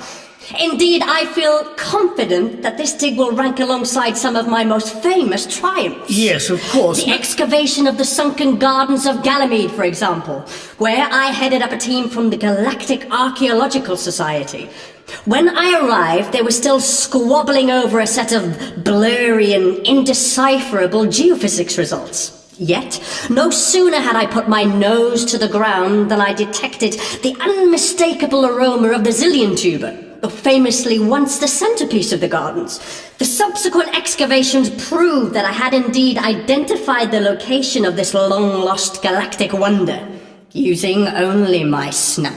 Very impressive. And not forgetting, of course, the infamous 1,000-year dig at the Semprini colonnade on the planet Persinia. For 40 generations, the Persinians had been teasing away the soil above the ancient seat of their civilization.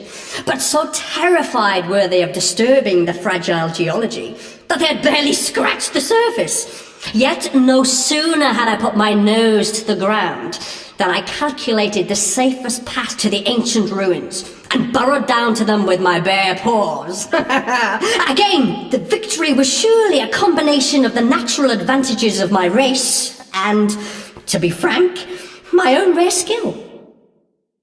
Marvellous, marvellous. Any questions for Professor Trout? I have one, Bishop. Could I ask the Professor? Oh, no questions, please. I do hate talking about myself. You do? Yes! Waste of time. Less talk, more action. That's my motto. And now, if you'll excuse me, I must prepare for tomorrow's great task. Ladies and gentlemen, I bid you adieu. Thanks again for your interest.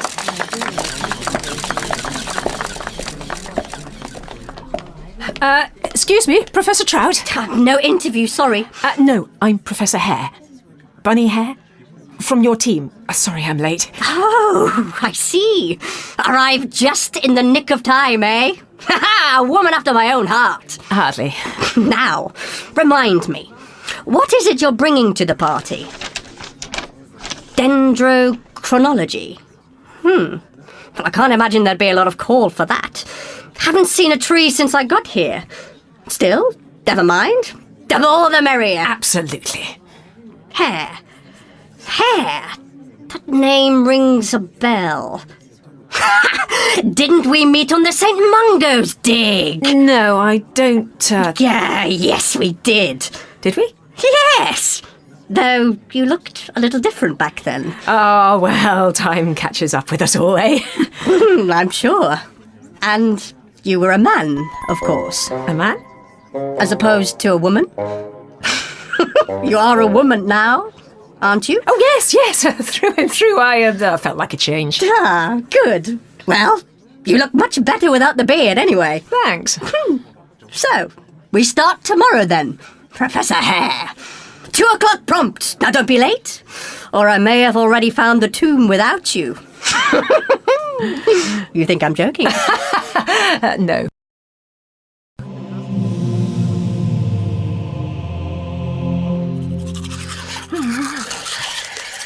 Well, what was he like? Greatest archaeologist in the galaxy, my eye. You're not jealous, are you? Jealous? You bet I am. Oh, some people have all the luck. I had to work my arse off to get where I am today, which at this precise moment is nowhere.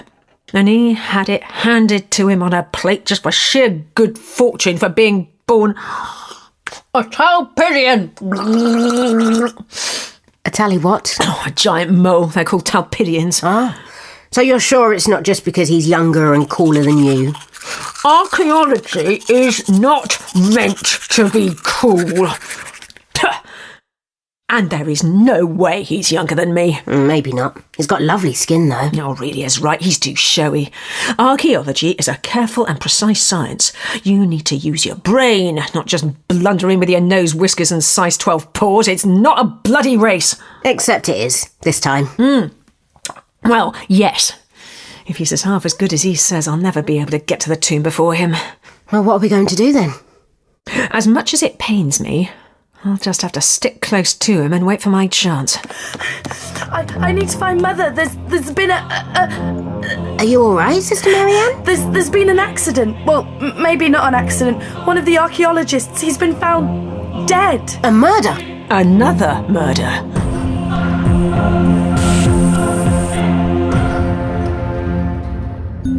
Stand back, ladies and gentlemen, please. Oh, this is awful. Awful. Bishop, I came as soon as I heard. Ruth, wait. What is it? It's Trout. He can't see me. He'll wonder why I'm dressed like this. Okay, wait here. I'll see what's happening. Who is it, Professor? Oh, Dr. Gator. It's terrible. I only saw him at breakfast this morning. He seemed perfectly well then. I'm sure he did. He didn't have a knife sticking out of his chest at that point. It's not a knife. It's a trowel. A half-inch finishing trowel. His own, I'd say. And you're sure there's no way this could have been accidental? It's rather unlikely. If there's one thing you could say about Dr. Gator, he knew how to handle a trowel. This is dreadful, dreadful. I know! Where am I going to find another geophysicist at this short notice? The thing's about to start. And think of the publicity. This could put visitors off in droves. Both of you, please. A man has died here in a terrible, terrible accident. Accident? Accident? Yes. I do believe that the poor man must have lost his footing on this very slippery floor and whoosh, impaled himself on his trowel, right in the heart. How awful. Are you sure? Of course I'm sure, Bishop. This is a house of God. What other explanation could there be? Well, exactly. Well, death by trowel, I've gathered that much. What else? Not sure there is much else. Mother Aurelia does seem very keen on keeping it all hush-hush. Well, a double murder certainly wouldn't look good for the church. Or maybe she knows who the killer is. In which case, it's either one of the other sisters she's covering up for, or... She's the killer herself. I just can't see her being that handy with a trowel, that's all. It's a very particular skill. Speaking of which, I've a dig I should be prepping for. Fingers crossed, by the end of today, we'll have found the tomb, I'll have nabbed the Sphere of the Serenity, and we can get the hell out of here. Next stop, Legion. Just promise me you'll keep your head down, yeah? Yeah, of course. You won't go off alone or anything? No. Good.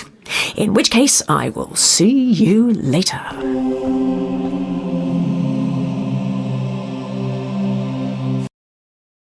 You've met all my team, haven't you, Bishop? I think so. No, I haven't met this chap here, the one with the mask. Oh, that's Professor Hare. She was a little late arriving, weren't you, Bunny? That's right. Gremlins in the suspended animation.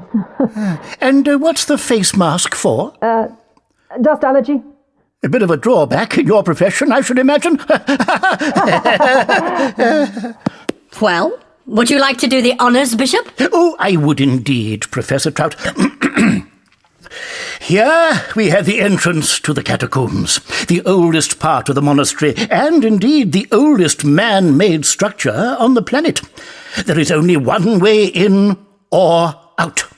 Through these doors, and with this key, entrusted to myself and myself alone.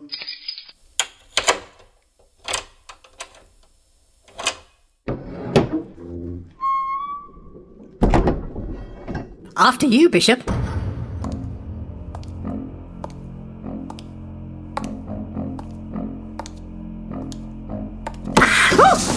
Sister Ruth, sweet Celestian, what are you doing here? Just taking a walk. The old part of the convent is out of bounds for novices. Then what are you doing here, Marianne? Oh, I just came to see Mother Aurelia about something.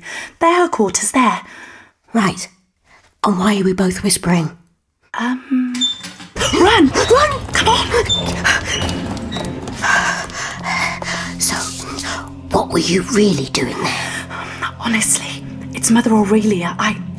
This sounds foolish, I know, but... The murders? Yes, I mean, you think they were murders too? Of course, and I think that Aurelia knows more than she's saying. Yes. Oh, Sister Ruth, we must join together to uncover the truth behind these terrible crimes. Don't you agree? Well, yes.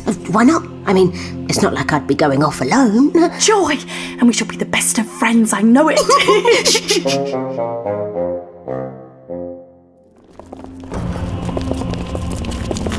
There are 4 levels easily traversable. Below them, another 3 are believed to exist, but are currently impassable. Beneath that, who knows? The tomb and reliquary of Saint Celestian is reputed to be 16 levels down. 16? Bloody hell. We can only really guess at the size and complexity of the catacombs. Some say they stretch for hundreds of miles, and while many a brave soul has passed through these doors in search of Saint Celestian, none has ever returned. Well, good luck, gentlemen. Just mind out for the blood beast of Thaloon. Oh, I'm quite sure the beast is merely a myth, what's spread by those Council of 10 Wretches. But even without any monstrous diversions, this will still be a challenge. I can feel my paws itching in anticipation. No scent of sacred relics yet, I'm afraid. But the trace is being overpowered by the savour of your rich lunch, Bishop. Stilton and avocado, I think? Oh, very good. Very good, Professor Trout. Amazing.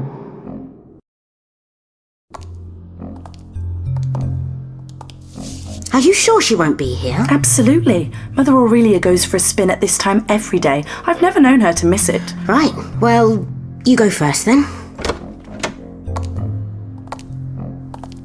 You check her drawers, I'll check the desk. You're sure? Honestly, there's nothing to worry about. She's as regular as clock. Oh, Can I help you? Oh, Mother Aurelia. You sound surprised. Were you expecting to find someone else in my room?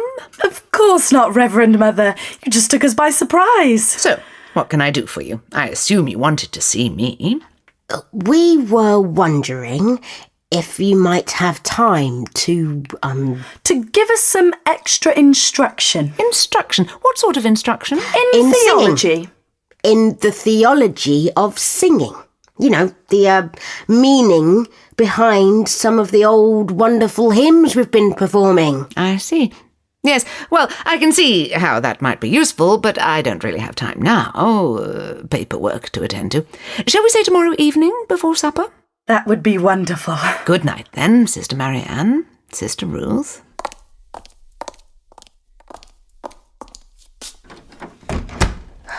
Brilliant.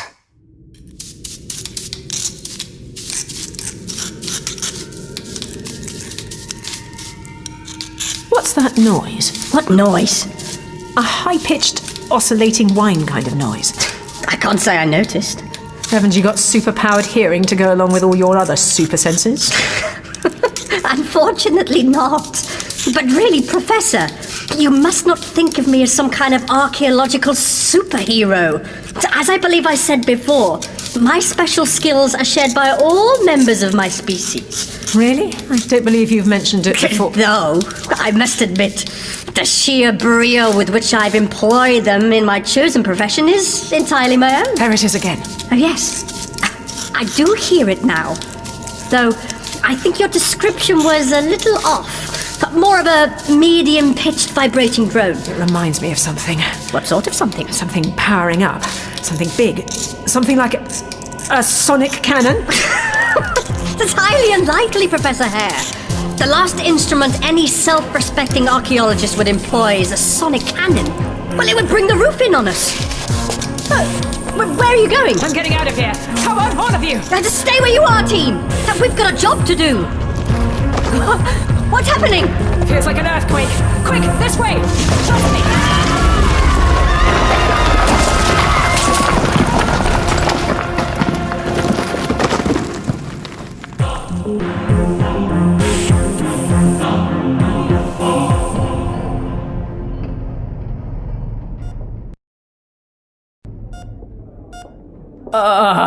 Oh, bugger, my head. Sister Bernice? Sister? Oh, right, yeah. At last. We were all very worried about you. You've had a very lucky escape. Escape?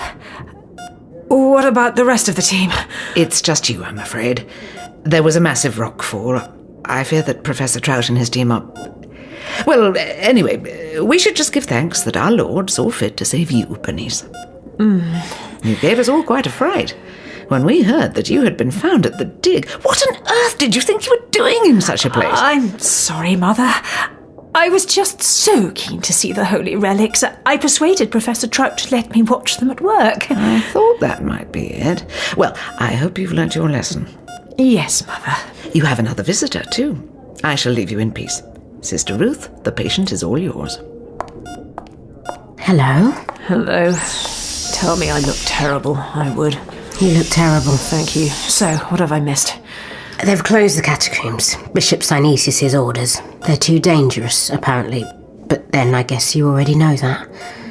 What happened down there? There was a noise. Could have sworn it was a sonic cannon. And then... So it wasn't an accident? No. Someone really doesn't want us snooping down there. Which just makes me want to snoop there all the more. But it's all locked up down there now. Well, I do know where the key's kept.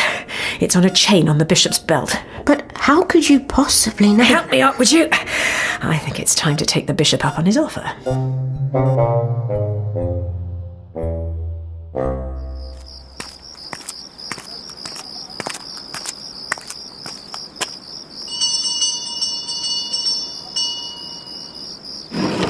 No visitors to the monastery, not after sundown. I have an appointment with Bishop Synesius. At this hour? A private appointment. Oh, yes, right. One of his private appointments, eh? Come on then, sister.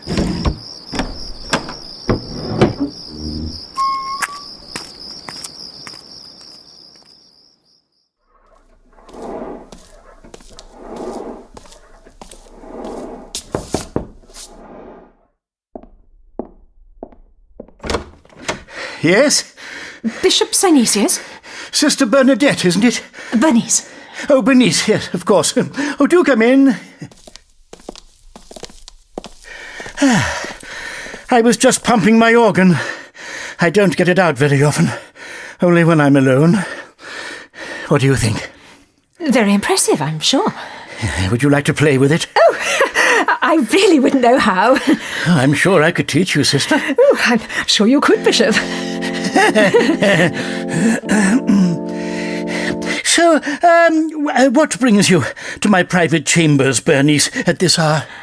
I wanted to thank you for your sermon yesterday, Bishop, about the need to resist temptation. Well, one can but sow the seed and pray it bears fruit. But you see, Bishop, sometimes something gets the better of me. Oh, well, you must fight the good fight, Bernice. I have urges, Bishop. The temptations of the flesh.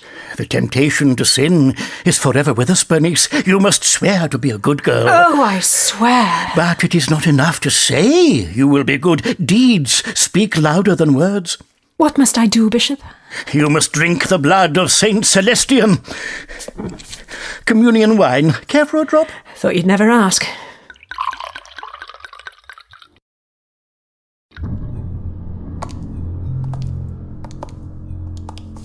Okay, third time lucky. Mother Aurelia, are you in? It's Sister Ruth and Sister Marianne. We just had some questions about... All clear. What a lot of books. I know. Finding any evidence in here is going to be like looking for... Oh, what? This. It must be the paperwork she was talking about yesterday. Look. The monastery murders. Sister Caitlin, Dr. Gator, names, maps, dates, it's all here. She's had it all worked out, right from the very beginning.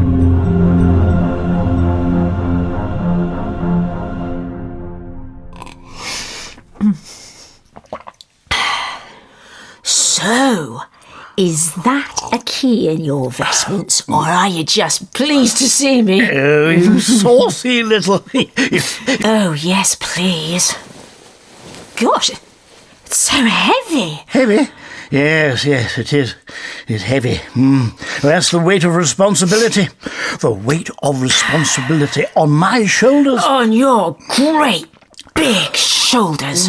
Sometimes, though, Bernice, I yearn for a simpler life. Me too.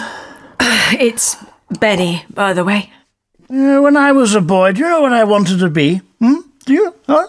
No, I don't. No, you don't. I wanted to be a simple grump herder. Oh, yes, herding grumps, morning, noon and night. That's all I wanted. Not all this gold and silk and finery. Pah! Have another drink. Drink, yes. Oh, what a life I'd have laid out in the fields of Garnax, herding grumps. But Daddy wouldn't let me. Oh, no. Synesius, he'd say. Synesius! That's how he spoke, just like that. Synesius! Very high-pitched voice for someone so large. Synesius! £280 and the voice of a 5-year-old girl. Oh, quite frightening now I come to think of it. Big red face. Synesius! Actually, I can't remember what he said. Oh, I'm so tired. Oh, and I'm so drunk. Oh, hello. You're a pretty little thing. What's your name? I can't remember. Oh, never mind. Did I ever tell you about the time when I... At bloody last.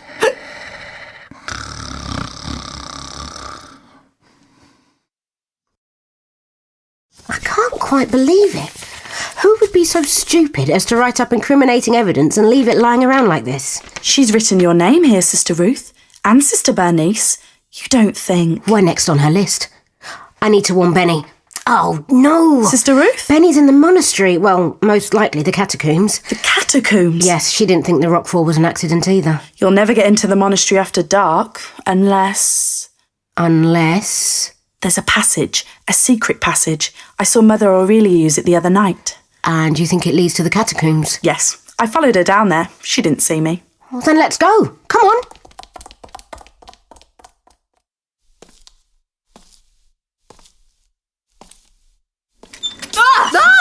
Mother Aurelia, what are you doing here? I might ask you the same question, young lady. Just having a look round. Are you drunk? You should see the other fellow. Other fellow? What other fellow? You're not allowed to be here after dark, well, sister. Neither are you, Mother. I'm well aware of that, thank you. I'm afraid to say my wheelchair got stuck. Stuck? In a confessional. Sorry. It's all rather embarrassing. And you? Don't ask.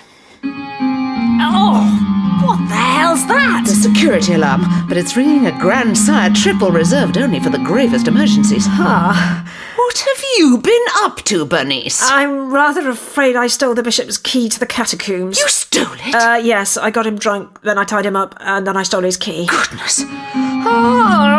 I think he may be awake now. And knowing the bishop unlikely to see the funny side, I mean, someone will have had to release him. I think I'd better be off, Mother. To the catacombs. Well, you're not leaving me here. Pardon? Push me, girl. Come on, push!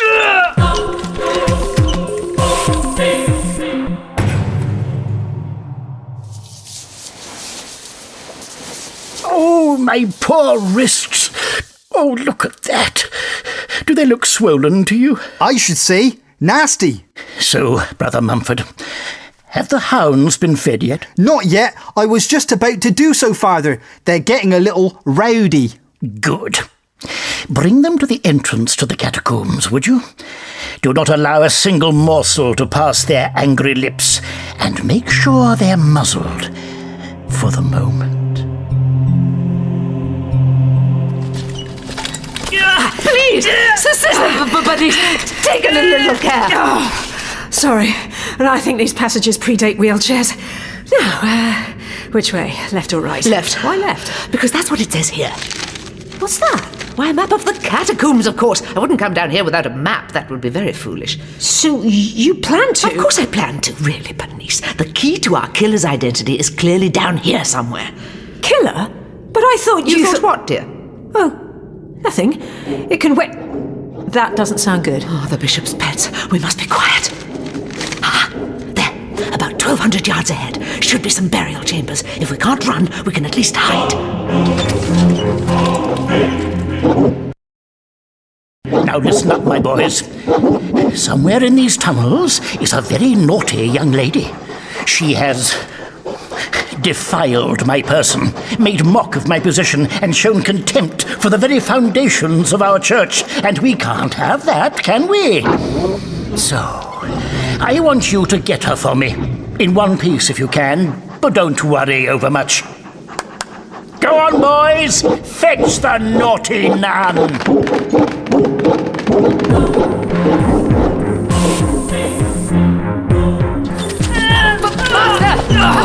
Put your back into it. I'm doing my best. What is it? You've got a puncture. Oh, very well, very well. You can walk? Did I ever tell you otherwise? No, but I assumed that I just prefer not to. Now come along, not too far. You were right. Oh, it's cold. So, what are these catacombs? I think they were built by the early church. I don't really know. It's not allowed for us to come down here. But how would Aurelia know about that passage? I've no idea.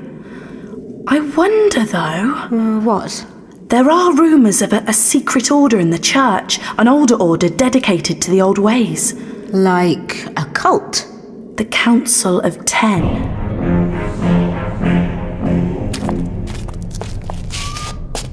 So, you believed I was the killer of Sister Caitlin and Dr. Gator? Extraordinary. Well, you have been acting rather suspiciously. You were very careful not to let anyone see Sister Caitlin's body, for one thing, and to say that Dr. Gator's death was an accident. Yes, well, perhaps that was pushing it a bit. But you see, I have my own reasons for wanting to keep these deaths out of the spotlight. I am not quite who I appear to be. No kidding. I also have a life outside the church. A secret identity, you might say. To the secular world, I am better known as Jennifer L. Jessup. Writer of over 40 best-selling murder mystery novels. Mystery novels? Considered by critics to be at the literary end of the genre. You've no doubt heard of 10 Little Martians. No. Evil Under the Moon? Can't say... Murder on the Omega Express. Oh, yes, that rings a bell. Crikey, you're full of surprises today. Indeed. And I'm afraid that isn't all. I'm also a bit of an amateur detective in my spare time. I'm amazed you've got any. That's why I was keen that the murders be kept a secret. So as not to harm the reputation of the church, but also to lure our killer out into the open. Who is? Why, Bishop Synesius, of course.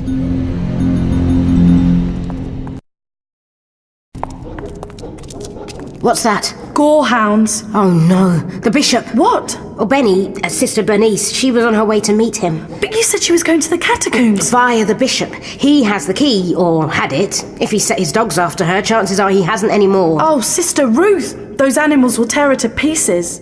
The bishop? Really? Do you doubt that he has it in him? Synesius is not merely a lascivious old lech, Bernice. He can be highly ruthless when he needs to. I'm sure. Hang on a minute, though. Aren't we overlooking something? He wasn't even on board the ship when Sister Caitlin was murdered. Ah, but we only have his word for that.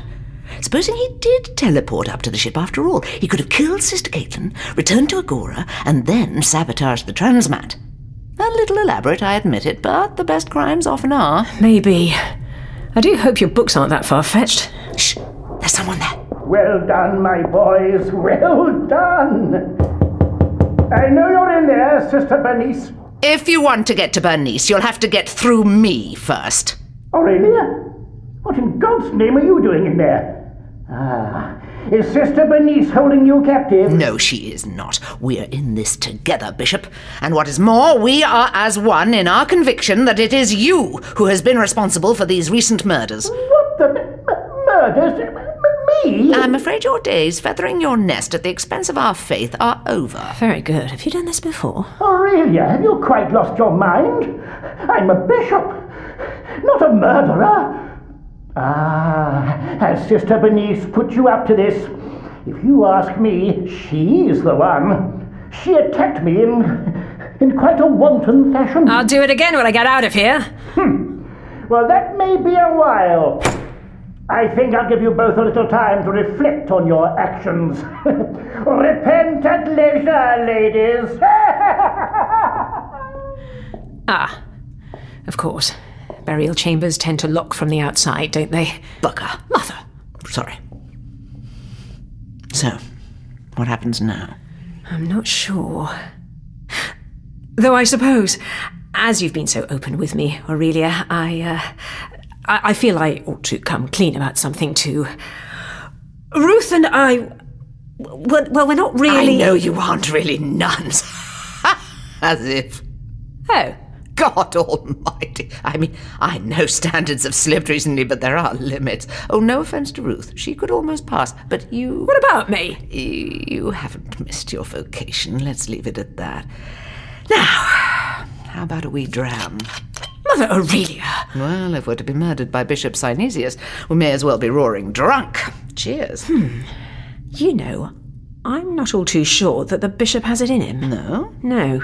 He sounded genuinely offended when you accused him of murder. And besides, he was the one who encouraged the dig from the start.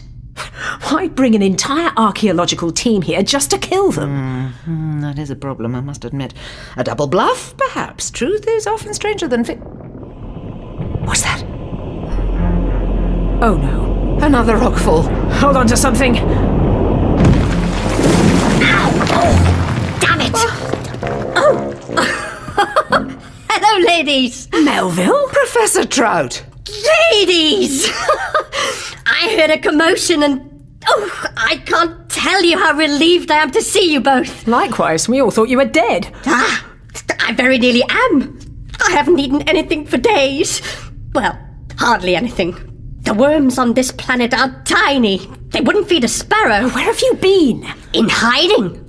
After my quick thinking and nimble paw work saved my life, I resolved to outwit my would-be assassins and go on with the excavation alone. And in secret. By the way, Professor Hare, why are you dressed as a nun? Oh, never mind that. We need to get out of here fast. Is there any chance we could fit down that tunnel you've just made? Can't see why not. I'll try to widen it a little as we go. Mind the spoil. You and Sister Bernice seem very close. Close? Well, Gora, you'll never guess.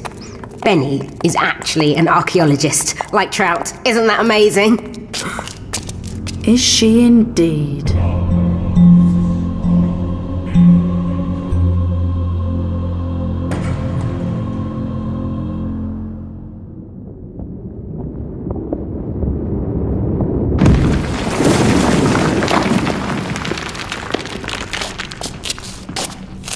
Oh, my back!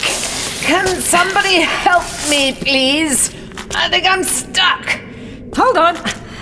Heave! Oh, thank you.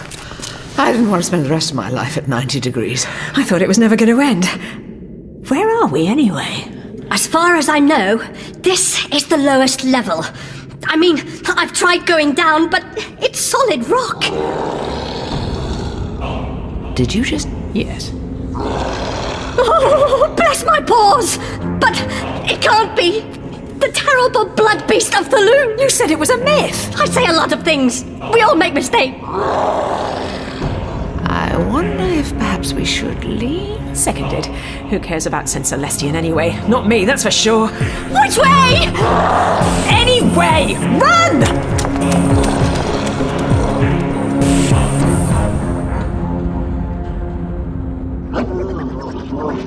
Yes, my boys, I know you're hungry, but I fear I may have taken the wrong turn.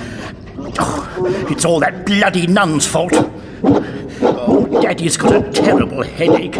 Yes, he... Hey! Come back! If you don't come back this instant, I'll have you stuffed and mounted, you ungrateful, flea-ridden... Oh, bollocks.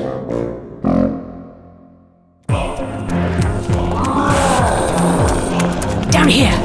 Come on, Aurelia. I'm coming. I'm 79, you know. You won't see 80 if you don't hurry up. Now, see here, young man. Shh. This way. Here, take my hand. The corridor widens out. It seems to be a Sweet Celestian! Language, Mr. Trout. Holy crap! Mother Aurelia. Oh. The tomb of Saint Celestian, the abiding... It exists! Oh, now then, ladies, don't touch anything. This is best left to the Quick, hide! Help! Oh, someone! Anyone! Oh, help! Hello? Oh, hallelujah! I'm saved. Where are you? I'm down here. I know that voice. Surely it's Sister Ruth, isn't it? Bishop Synesius. Bishop, come here, quickly.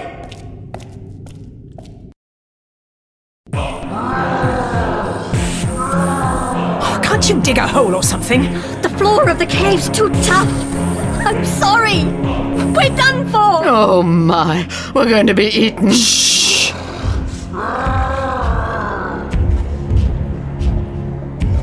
Shush!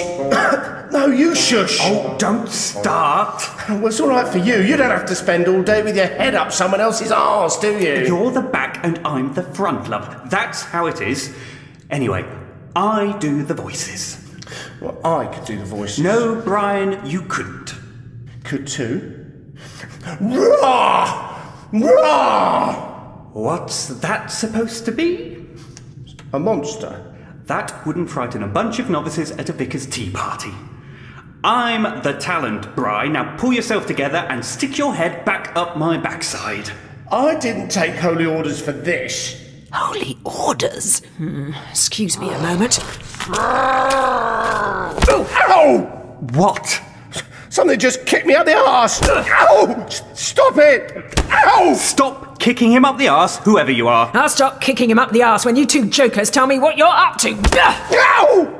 Well? Get her to stop, Clive! Are you working on the orders of Bishop Synesius? Synesius? Ha! Who then? The Council of 10, of course. Sister Marianne.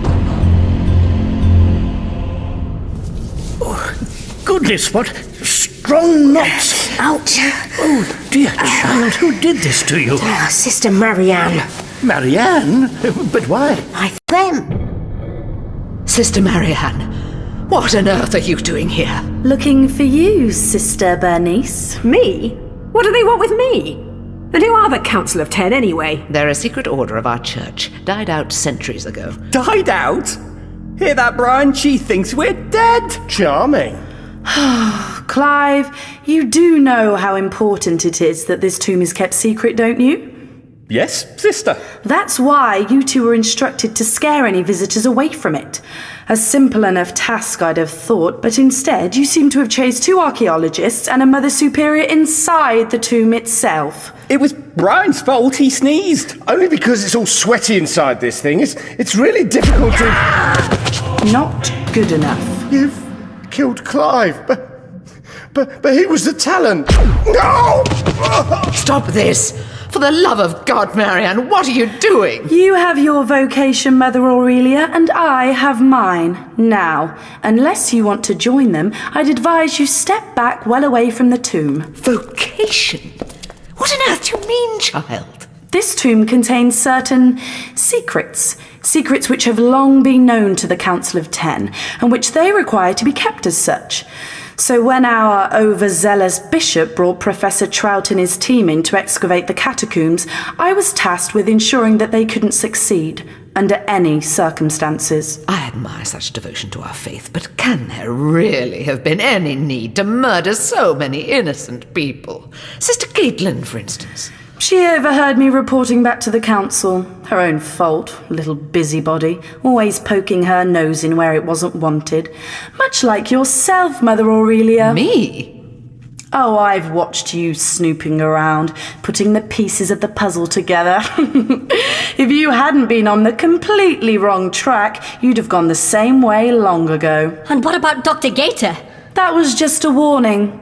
I was hoping you would put his death down to the famous Talishanti curse and abandon the excavation, but oh no. So the curse was pure invention? By your Council of 10? Yes, and it worked very well for hundreds of years. But you people think you know better, of course. You won't be told.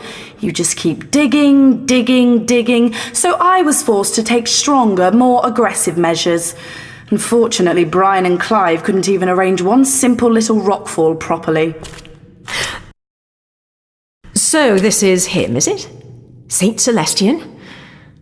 Bit dusty. You lot should have taken better care of him. I said move away from the tomb, Bernice. So whatever it is you don't want the world to see, it's someone in here, eh? Wonder what it could be. This is your last chance. Perhaps you should do, she says. Hey, if she's going to kill us all anyway, I'd rather know what I died for first. Ah! What's this? The reliquary, I assume? Please be careful, Bernice. Those items belong to Saint Celestian himself. They are almost 2,000 years old. Funny, they don't look it. No, They don't, do they? Do you know, Professor, I think these might be... Stay where you are, Trout. And Bernice, if you don't join your friends in the next 5 seconds, my next shot will be aimed at your head. What? And risk damaging your sacred relics? I don't think so. Maybe this is what you're hiding. Bit unusual for a holy relic, isn't it? The sacred scepter of Celestian. Oh, is that what it's called? Interesting. If I didn't know better, I'd say it was an argon discharge globe.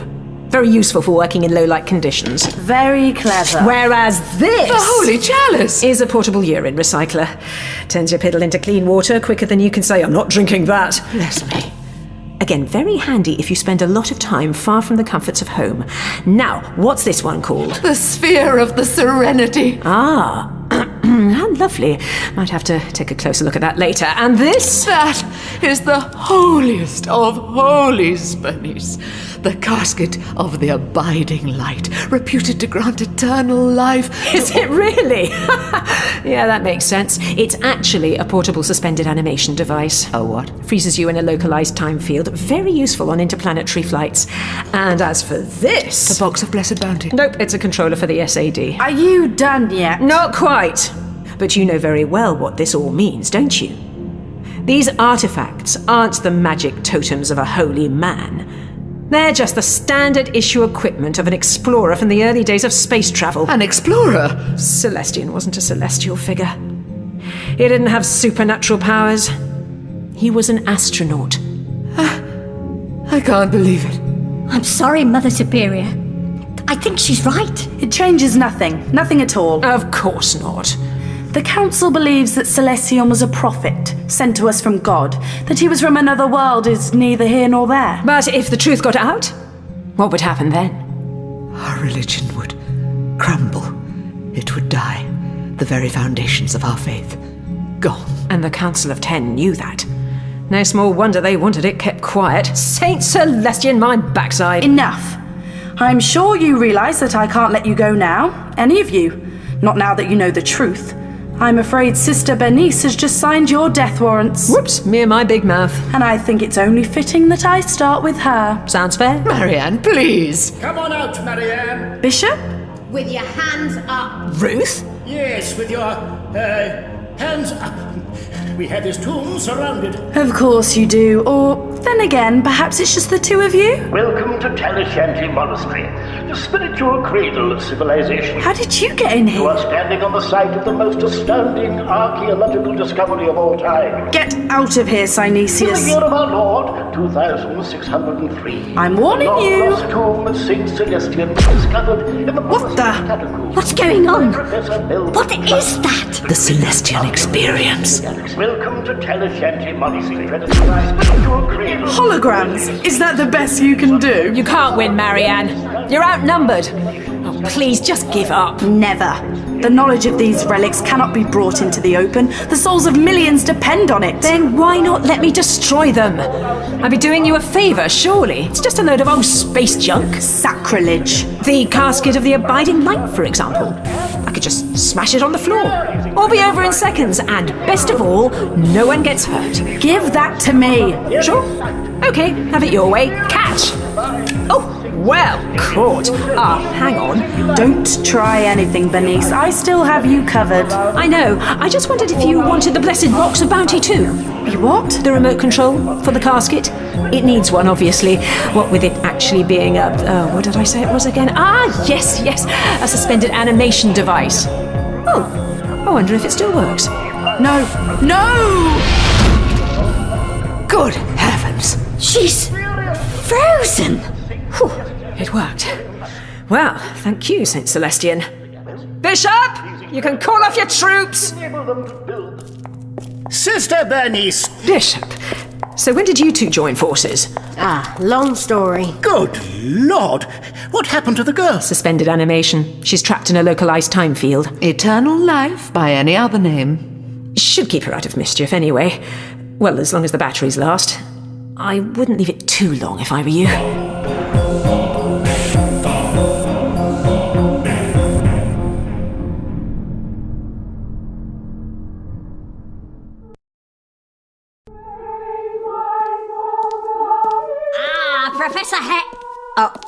Professor Summerfield.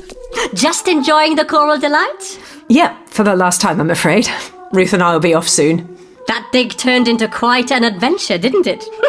May even rank amongst my finest exploits, you know. Top 5, certainly. So you weren't disappointed that the relics turned out to be a load of old junk? Oh, not at all. No, for me the thrill is in the chase. It's all about the digging, really. The scent in my snout, the earth beneath my paws. Can't beat it. That and the gala luncheons. But all those dusty old relics just bore the backside off me. But don't you agree? Well, no. Still, takes all sorts. Farewell then, Professor. I must go and start writing my report. What, for the Galactic Archaeological Society? No, no, that can wait. This one's for the newspapers. I've had half a dozen on the phone since the news got out. I'm trying to start a bidding war. Bon voyage!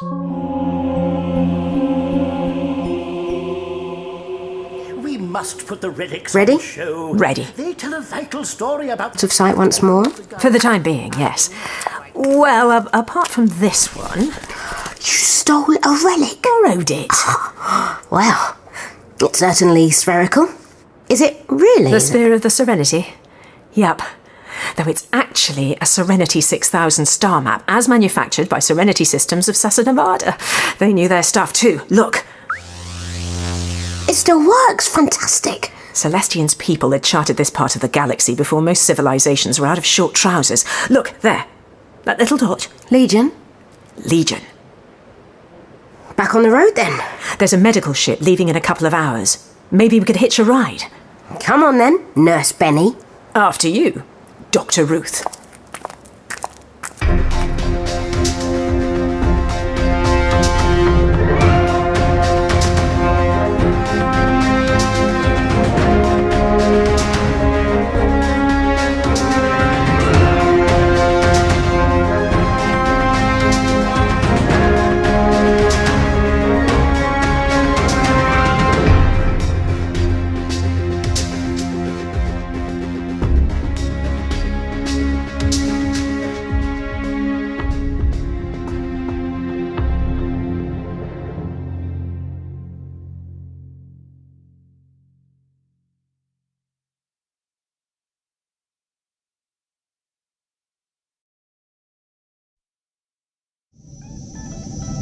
See, I've got nothing against your Zartax. I just find them rude. Really? Yeah, drove one of them must have been about, 4 years ago now? Was it 5? Maybe it was 4.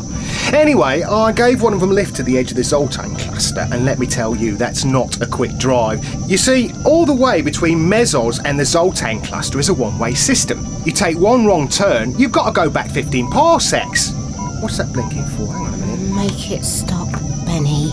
Make it stop. Ruth. Please, I don't think I can take much more of this. Just zone out. Do what I do. Grin like you're paying attention, but let your mind wander.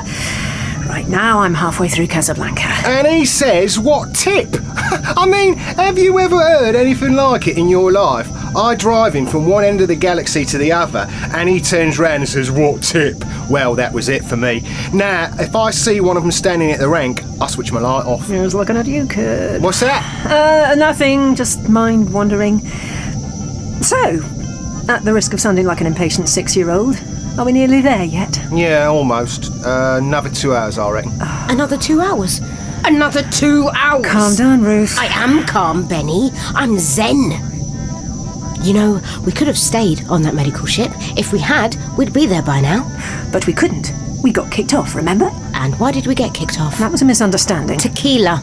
I knew the minute you started drinking tequila. That wasn't tequila, it was mezcal. There's a difference. With the same end result. That is, you punching someone. He had it coming. He was a robot. How do you even get into an argument with a robot? He was being obtuse. Say, have you two heard this one? So, a Sartak and a Zaldosian and a rabbi walk into a... Do you have a fix on them? Almost. They're fast. Well, slow them down. I'm trying. The first ship's small enough for us to net in over a year. They're not coming in. Try harder. Oh, you know, if you're such an expert, you do it. Please, darling. Let's not argue. Not now. You have to stay focused.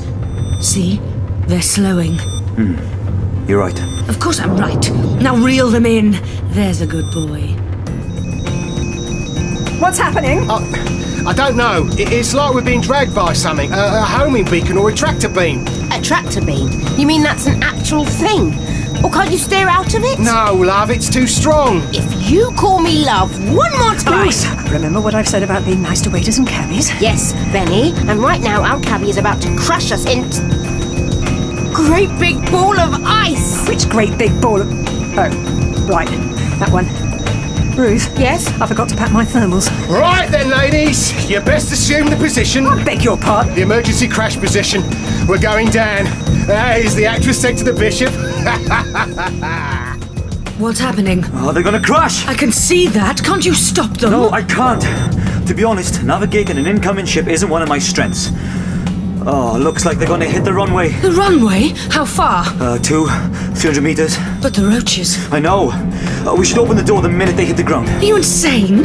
If you open them too early, this place will be swarming in seconds. And if we don't open them soon, they'll be out there fending for themselves. And? We don't know them.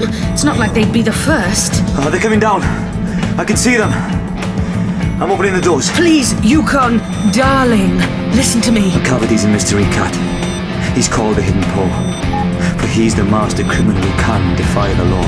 Warning, maintenance doors now open. Please stand clear. Here they come!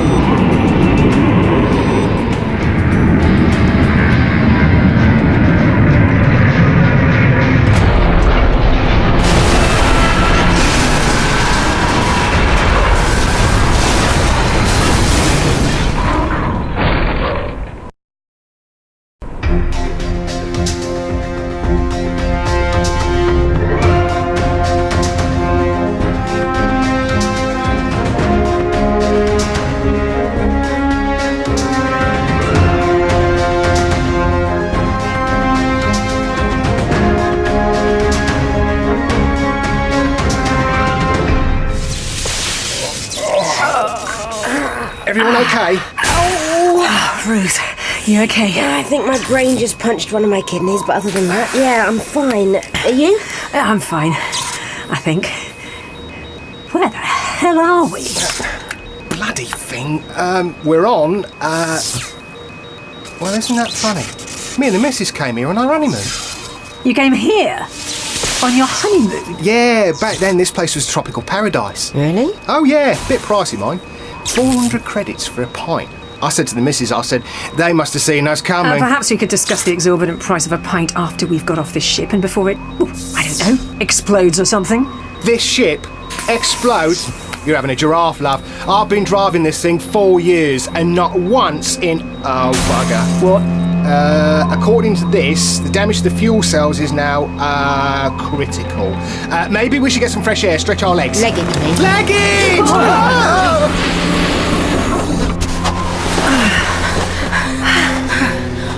Ooh, cold. So cold. I tell you what, right? If that was a tractor beam that dragged us down here, I'm gonna sue whoever did it for every last penny they... Be light, come on.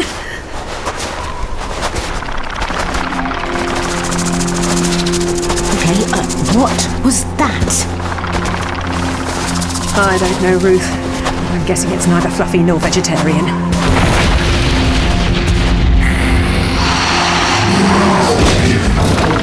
Bloody hell. What is that thing? This isn't the time for introductions. Hurry! Hurry! They'll never make it. Close the doors. April is the coolest month. Breeding lilacs out of the dead land. Hurry, please! Now, Yukon, now! Mixing memory with desire.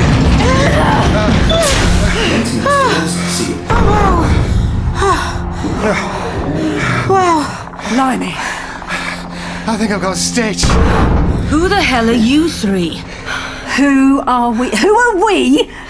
Oh, I'm Professor Bernice Summerfield. This is my good friend Ruth. Hi. And this is, oh, I'm sorry, I've forgotten your name. Ray.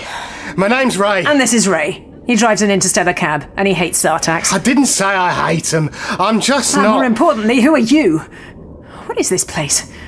Why did we just crash, and what the hell is that thing out there? If I could perhaps answer one question at a time. Fine. I'm Dr. Carol Bauer. I'm the senior physician here. This is Yukon 9, former head of security. Hi. Hello. Oh, you're a dog. Or a monkey. Or a monkey dog. Actually, he's a Kaloran. Like Peter? Yeah, ish. You're a long way from home, Yukon. Tell me about it. Hello, doggy. Walkies! Don't do that. So, what is this place? Well, I could have told you that. We're on Kaf Zarnak. You know, sand, sea, palm trees. My brother-in-law went to Kaf Zarnak and all he got was this lousy T-shirt. Not anymore. The average high temperature out there on a good day is minus 20 degrees Celsius.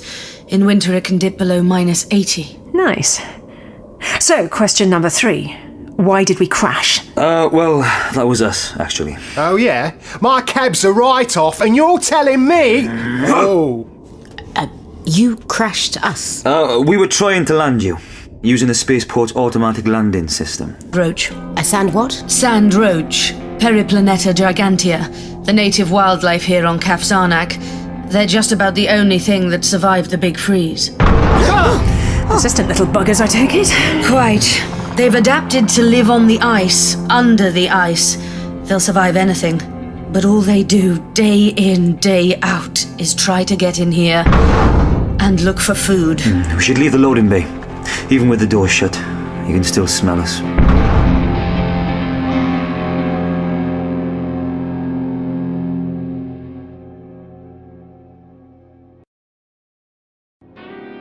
Ladies and gentlemen, welcome to the Xanadu Gift Emporium.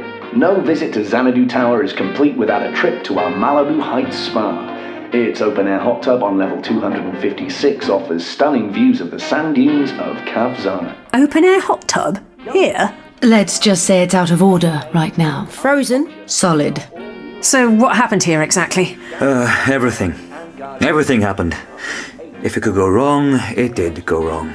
And to start, things were so perfect. Boy, look at this. When you press the button, her bikini comes off. Ray, put that down. Don't forget the Hyperion Death Slot. So, what actually happened? I mean, I remember hearing about this place. VIPs left, right and centre, wall-to-wall glitterati, a veritable who's who. It was, until Bernice. Bernice? Celtic god of fire. No one's quite sure where the name originates from, but he was worshipped right across Earth's European continents back in the day. Back in Atlantis, you probably knew him as Apollo or Phoebus, which is interesting. Benny? Because yeah? Rambling? Indeed.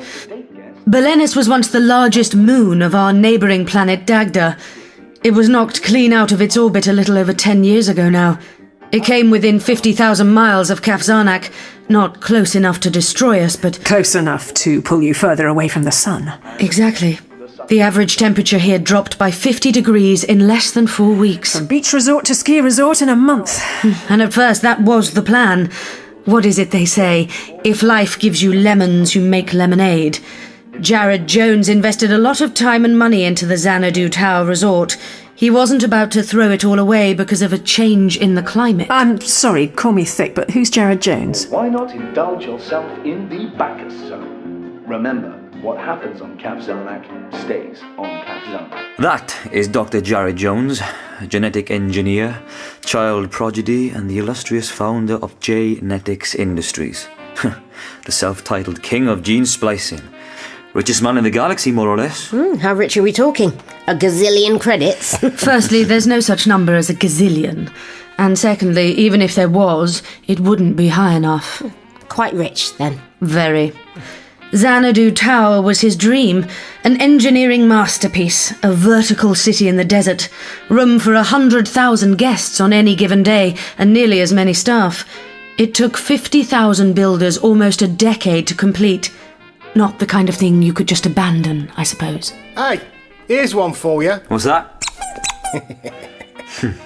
Very funny. Here, boy. Fetch! Stop it. You sure you're not tempted? I said, stop it. Moving on. Where are all the skiers? Where are the cuckoo clocks and mulled wine? Why hasn't this place been redecorated in a Swiss chalet theme? Why is it a ghost town? The virus.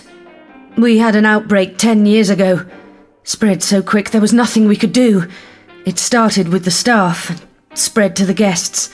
So Dr. Jared Jones, in his infinite wisdom, imposed a quarantine upon the resort and shut it down permanently. But you're still here. Why didn't you leave with the evacuation? There was no evacuation, Professor. Jones closed the resort with the staff and guests still here.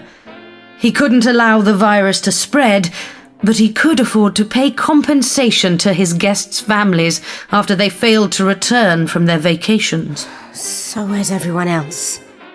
You're looking at us. At the time of the outbreak, there were over 100,000 people in the tower. Now there are just 2. Possibly 3. 3? Who's the possible third? Dr. Jones himself. What, you mean he's still here? Theoretically. Possibly. Well, then we should speak to him, immediately. Nice idea, but not going to happen. We haven't seen him in almost 10 years. His apartment's at the top of the tower, and it's practically a fortress. No getting in, no getting out. That's if he's even survived. Okay, last time, stop it. So, let me get this straight, in a nutshell. You guys are stranded here and have been for 10 years. And now we're stranded here too, because of you. In a nutshell, yes. And there are no working shuttles or teleports anywhere on the resort? Teleports, no. Shuttles, only one. Well, there is. Well, where is it? Guess. Jared Jones' private, impossible to access except through his apartment launchpad? In another nutshell, yes. Brilliant. Then there's only one option left. Get him off me! Get him off me! Yukon, darling, put the man down. He started it. That might be the case, but Ray, was it? Yeah, Ray. Ray's a qualified pilot, so he may come in handy, yes? Thank you. Sorry, you were saying? No. Hang on a minute. Did you just call him darling? We've been here 10 years, Ruth. 10 years. Don't judge me. Oh, no, I won't. I mean, I wasn't. To begin with, it's just, well, shall I just shut up now? Probably for the best. Bit young for you, isn't he? Young pup like that. Yeah? And your point being? Oh, no point at all. Just didn't strike me as the kennel snatcher type. Anyway, as I was saying, we do have one option. We speak to Jared Jones, if he's alive. But first, how about some lunch? Don't know about you guys, but I'm starving. You're hungry now? I'm nursing a 2-day mezcal hangover and a multiple pile-up of adrenaline rushes. If I'd had a knife and fork when we crashed, I'd probably have eaten that giant cockroach out there.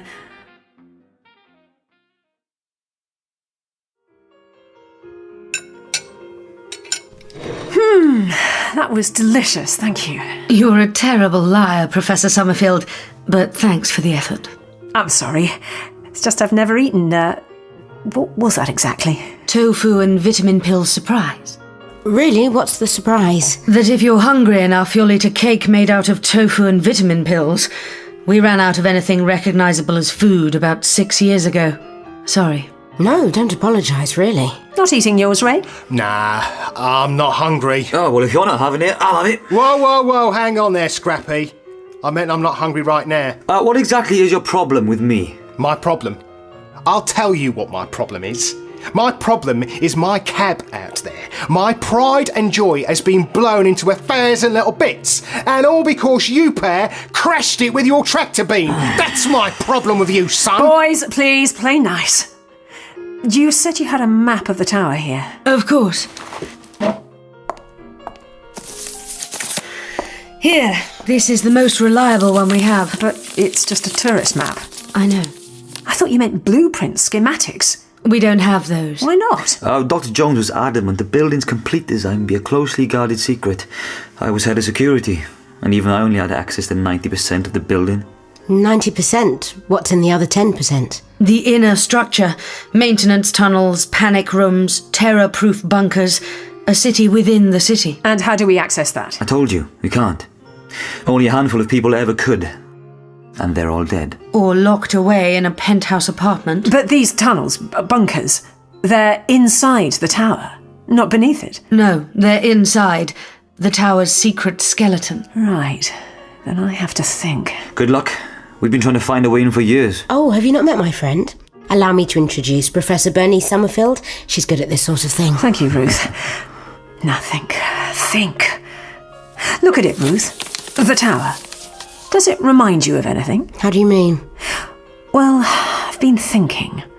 A geneticist. Building a holiday resort, not an institute or a university. He builds a skyscraper, a vertical city. Not just any geneticist, though. The galaxy's richest man, they said. That's right. The galaxy's richest man. So, okay, he wants to invest some money in something big and glamorous and exciting and not in the least bit sciencey or boring, so he builds a luxury resort. That bit I get. But the building... Other than that cheesy voiceover in the gift shop, there's nothing of him in this building. Right. Okay. No, not with you. When rich men build mile-high skyscrapers, Ruth, they're usually trying to prove something. Shut up, Ray. They're trying to prove something. Make their mark on the world. I've been on enough digs to know that self-proclaimed great men like to leave their mark, something to prove that they were here. Rock stars with guitar-shaped swimming pools, family coats of arms embossed above the front door. Did you know America's 161st president spent his retirement living in a house modelled after his own head?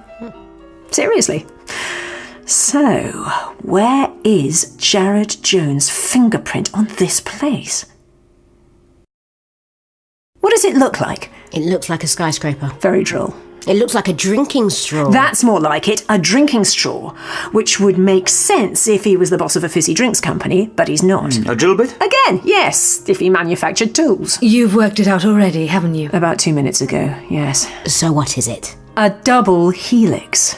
DNA. DNA? The molecular structure of DNA, the building blocks of all life. But looking at this, there's only a single corkscrew, the escalator system. That's not a double helix. Exactly. The second corkscrew must be the inner structure. A secret tunnel. See? Here and here, walkways and bridges on each floor, representing the nitrogenous bases. And they're sturdier than they need to be. If I'm right, and I usually am, she is. There'll be tunnels beneath the bridges, and those tunnels lead straight into the tower's secret skeleton. I'm impressed. So how do we get into those tunnels? Through a door? Oh, easy as that. Through a door. Don't you think we've looked for doors? Oh, I don't doubt you have. You've just not looked in the right places. You see, doors are kind of invisible. You can put one anywhere, but if there isn't a door handle, you won't see it. My general rule of thumb? Where there's a wall, there's a door. And in a building this size, there are an awful lot of walls.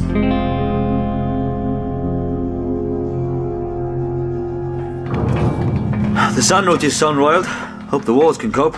Of course they can, darling. Always have before. Our new friends turning up has got them excited, that's all. Will you tell them? Tell them what? About what really happened here. Are you insane? Of course not. But we're near in the staff canteen. So? They don't need to know. They'll see everything. Oh, they'll see nothing. Nothing could be left there. Not after all this time. But if they find out... They won't find out. Not unless we tell them. And you aren't going to tell them, are you, darling? No. Good. That's good. Everything okay back there? Yes, we're fine, thank you. It's just the three of us. Not overly familiar with the whole layout of this place. You guys are locals. Maybe you should be the ones walking up front? All right. Yeah, of course. That's right, Fido. Good boy. You can smell the way for us. Ray, could you try being less of a git? What? What did I say? What? You really want me to highlight the single most gittish thing you've said today? Because picking only one is going to be difficult. What's that supposed to mean? I think what my friend's trying to say, Ray, is for pity's sake, could you just shut the hell up? We're here. This is it. And on the other side? The staff canteen. Biggest space on this level. We've not been through here in, 5 years? 6. The place was infested last time we checked. Infested? Sand roaches. Why did I know it was sand roaches?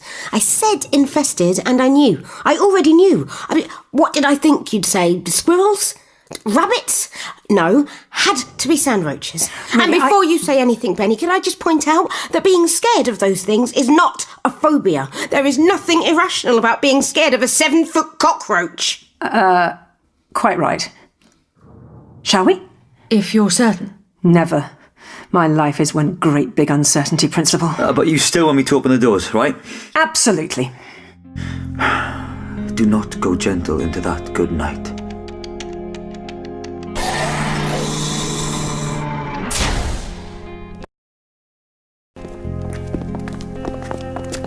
What happened here? I told you it was infested. Food! Ray, what are you doing? Where's he going? There's food here! Proper food! Is he for real? Ray, please, you shouldn't touch anything here. It isn't... Where's he gone? Oh, idiot. I'll find him. Be careful. This place. There were people here. When the bugs came in. There were. They can't have stood a chance. They didn't. What's Xanabix? Pardon? Xanabix. There are posters for it everywhere. Oh, a snack bar. Very popular among the Levs. The who? The Levs. Lower level personnel. Never heard of Xanabix either. They were only available here on Kafzanak. To be honest, I never quite understood their appeal. Found him! Would you tell him to let go of... The most disgustingly processed food here will have passed its sell-by date some time ago. I'd rather not have to attend to a pilot with spectacularly violent diarrhea this afternoon, if I can help it. Well, I didn't eat anything. Then, what's this? Oi! What is it? In his pocket, one half-eaten Xanabix. What were you thinking of? I was hungry. I'm the king of the late-night snacks. My letter campaign was the reason jalapeno-flavoured Kit Kats stayed on the shelves. Oh, don't look at me like that. I was 8 years old. Ray, what is wrong with you? I was starving. I haven't had a bite to eat since I picked you ladies up. I was going to stop off at the next services until Digby, the biggest prat in the world here, decided to crash my cab. Is he going to be okay? We'll have to see, won't we? Anyway, at least this place is clear. What is it you're expecting to find here, Professor? There's no expecting about it. I found it already. Found what? Up there. The walkway. See beneath it? Where? There. A door. No. That's just another advert for Xanabix. No, it isn't. If it were just an advert, there wouldn't be a 2mm gap round its outer edge. That advert is covering a door. How can you see that? I ate a lot of carrots as a kid. So, come on. How do we get up there? Any ideas? I can show you the way. You do that, Yukon. I think I should take Ray back to our quarters. Make sure he's okay. I feel fine. You feel fine now, but in another hour or so your rear end may very well feel like the Tvashtar Paterai. The what now? The volcanic plains of Io. Right, yeah. Well, maybe I should go back for a checkup if you're sure. I am. Come on, with me. Don't be long, will you? If I'm right, we'll be on our way to the penthouse in no time.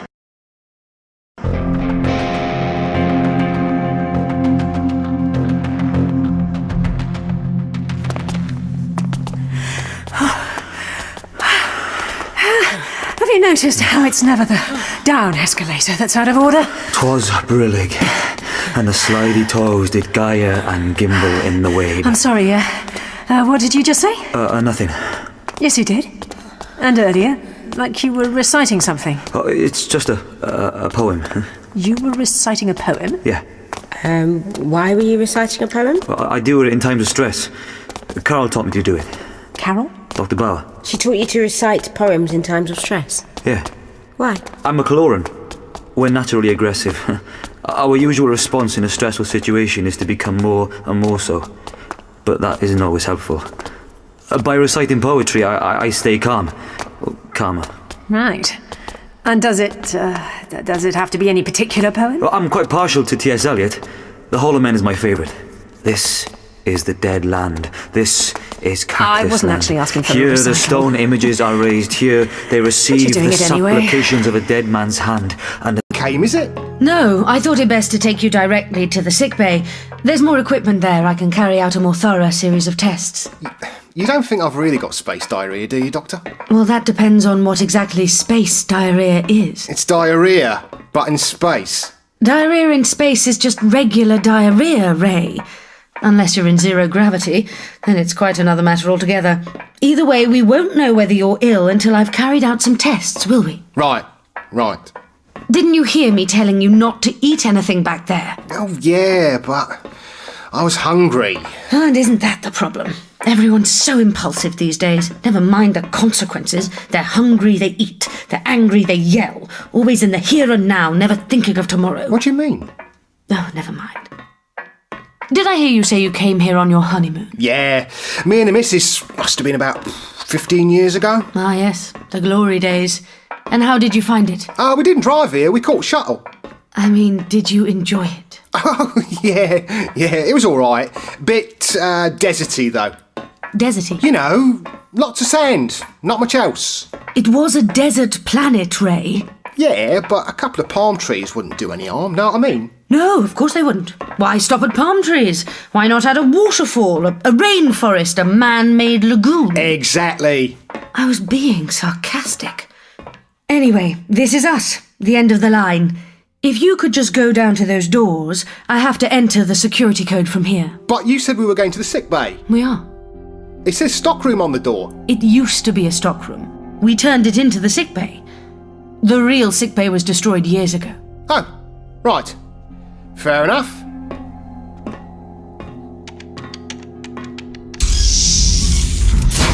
What's happened? What's going on? I'm sorry, I can't take any chances. Why are you doing this? You ate the Xanabix, Ray. Only half of it, I know, but half might be enough. I'm sorry. Stockroom access authorized. Sorry? Why are you sorry? Doctor! What are you doing? Oh my God! The doors! Let me out! Goodbye, Ray.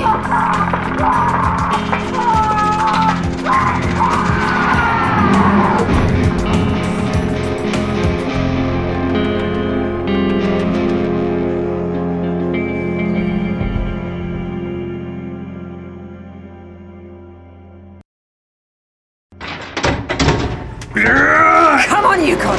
One more push and we'll have done it. We'll have done it. Oh, you'll have done it. Mind out below! You did it! We're in! Yeah, but in where? The hidden 10%, Yukon. The building's secret skeleton. You mark my words. This is our route to the top. We should wait for Carol. No need. Dr. Bauer? Are you all right? We were attacked. Attacked? Sand roaches got into the lower level. Must have been through the loading bay after we let you in. The doors... Maybe they didn't shut properly, I don't know. Where's Ray? He didn't make it. He's dead. I'm sorry, Ruth. If sand roaches have breached the lower levels, then we have to keep moving. Look, Carl. Professor Summerfield was right. It was a door. Oh, remarkable. Well, what are we waiting for? Let's go. She's recovered quite quickly, don't you think? You noticed that too? Ladies, would you like a hand? Oh, thank you. Oh. Eyes I dare not meet in dreams. In death's dream kingdom. Yukon. Yeah? I don't suppose you know anything more cheerful than Eliot. A filthy limerick? The Owl and the Pussycat, perhaps?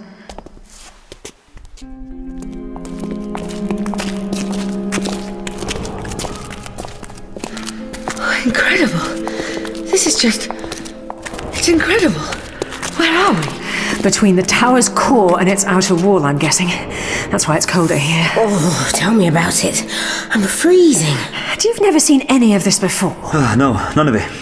I mean, I suppose I always knew that it was here, but I didn't have access. Curious. And you, Dr. Bauer? Never. And you believe this goes all the way to the top? Absolutely. Would Jones have ever come down this far, do you think? I doubt it. He barely left his apartment before the virus, let alone after. Besides, he didn't tend to associate with the Levs. How wonderfully egalitarian. If he had wanted to come down this far, he wouldn't have walked, would he? Of course not. And he wouldn't have used the guest escalators? Not Jones, no. Then somewhere around here there has to be some kind of transport system.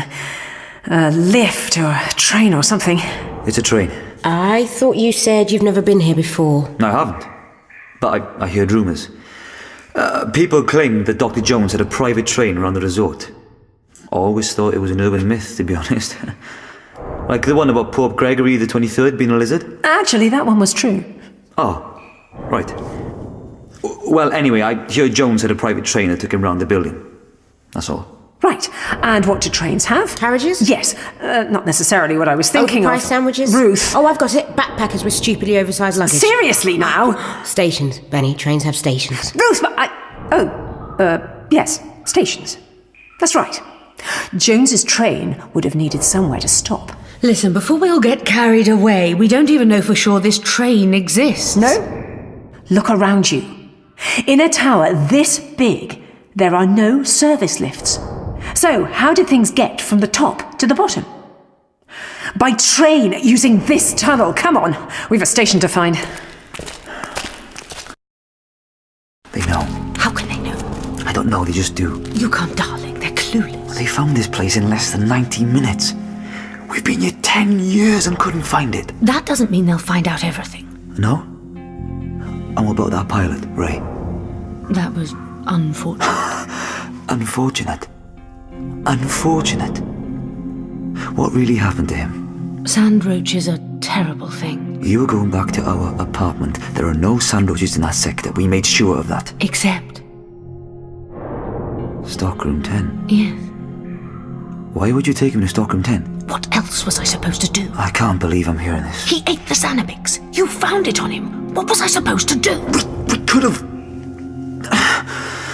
Maybe if we reached Dr. Jones, he could have... Oh, exactly. There was nothing I could do.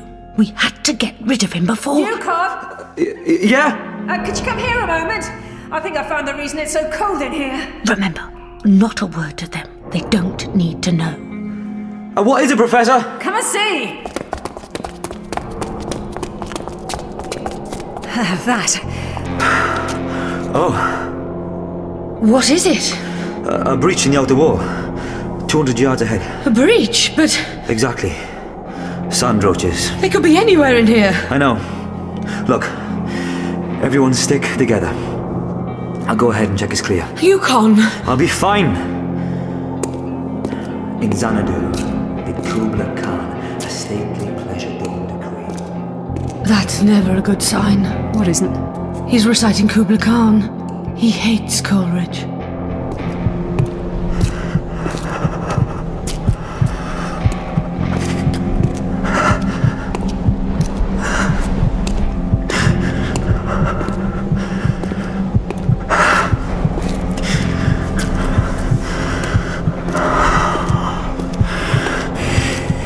"5 miles, meandering with amazing motion.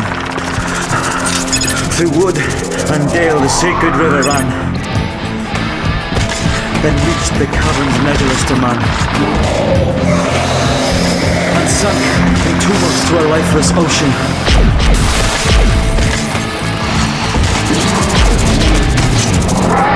Amid this tumult Kubla heard from afar ancestral voices prophesying war. Wait.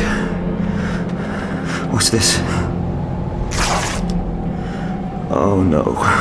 Yukon! Yukon, is it clear? It's... Yes! Yes, it's clear!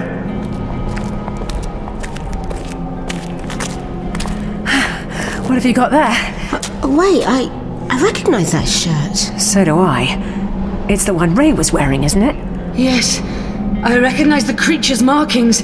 It's the same one that attacked us. I think I'm going to be sick. We should keep going.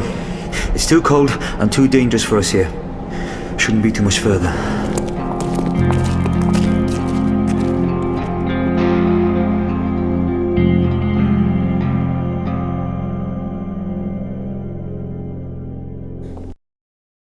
Well, here's the station. Where's the train?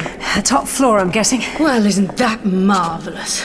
So I suppose we will be walking the rest of the way after all. Not necessarily.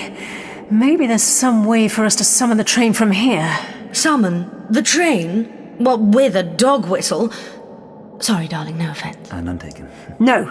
It looks like the train might have been an automated service running from one end of the tower to the other and back again. See? In which case, we need to find the controls. And hope that no more sand roaches have come through the breach. That too. You know, Yukon and I were safe until you two turned up. Excuse me? Until we turned up?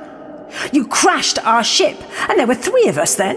What I mean to say is that we were safe until you turned up and decided that the best course of action was to endanger all our lives. And was there another option, realistically?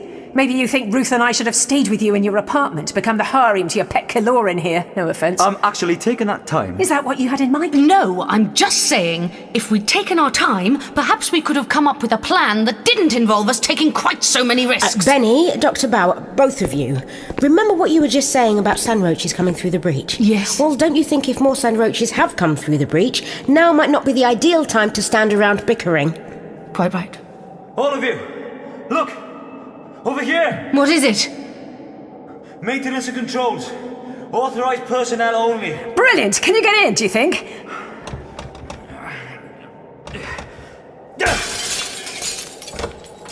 Yeah! I'm in. Great! See what you can do! Roger that. So, Professor Summerfield. You know, you can just call me Bernice. Bernice, Benny. I respond to pretty much anything except oi you. Very well.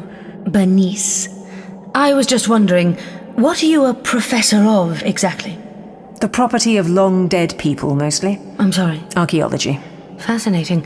And what brings an archaeologist to this remote corner of the quadrant? There isn't much that's all that ancient out here, you know. Take Kaf Zarnak. Humans were the first intelligent life to inhabit this place. Xanadu Tower is the only building on the entire planet. What drew you here? Well, firstly, we didn't come to Kaf Zarnak by choice. Ladies, play nice. And secondly, it's a very long story. We're on a kind of a road trip. A road trip? How very bohemian. I imagine you'll write all manner of free-spirited verse when you're done. It's not that kind of road trip. No? And what is the final destination of your road trip? We're going to Legion, actually.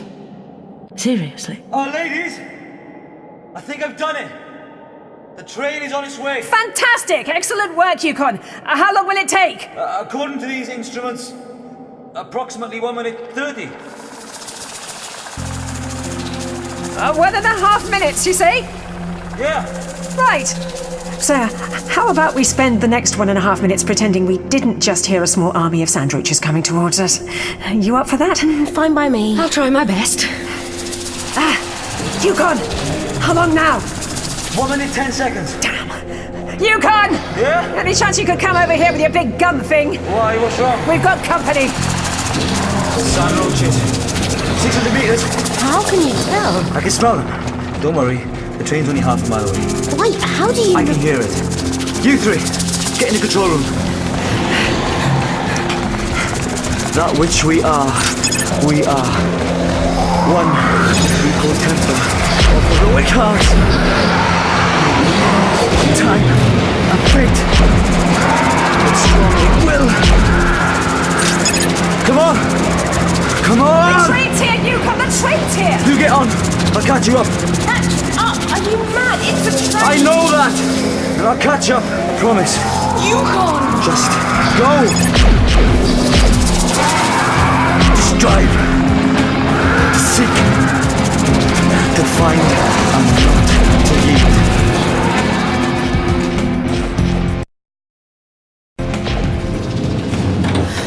No! We can't leave him! Right, how do we start this thing? Hi there, and welcome aboard the Xanadu Express. Please state the level you wish to visit. Which level do we wish to visit? I don't know. Dr. Bauer? Carol? Which level do we wish to visit? Open the doors! Open... No! Penthouse! Penthouse! Did you request? Solarium. Penthouse! I'm afraid your request is not recognized. Carol, please, we need your help. Which level are we going to? 305. We need to get to 305. Level 305! Did you request? Level 305. Yes! Thank you. Now departing for level 305. Yukon! No! Look! He's coming! Oh, hooray for that good old Kiloran physique! Blimey, he's fast! Yukon! Darling! Hold on! Benny, what can we do? We can't leave him out there. Those things, they're still after us. You'll have to break the glass! Yukon! You'll have to break the glass! What? You'll have to Okay. Stand back. Everyone, cover your eyes. Darling. Everyone, into the next carriage, quick. Are you okay? Hurry! What are you doing? Detaching the rear carriage. We have to stop those things or they'll follow us all the way to the top. They don't get tired.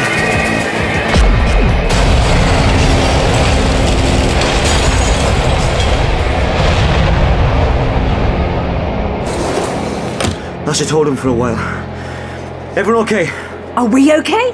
You just... with the bugs and the running and the jumping and the breaking glass and the shooting. Are you okay? I'm fine. There's a piece of glass sticking out of your arm. Oh, there is? Oh, yeah. Let me see that. How long until we get to the top? Let me see. 3 minutes. Just 3 minutes. And what will we find when we get there? Well, that, Ruth, that is the gazillion credit question.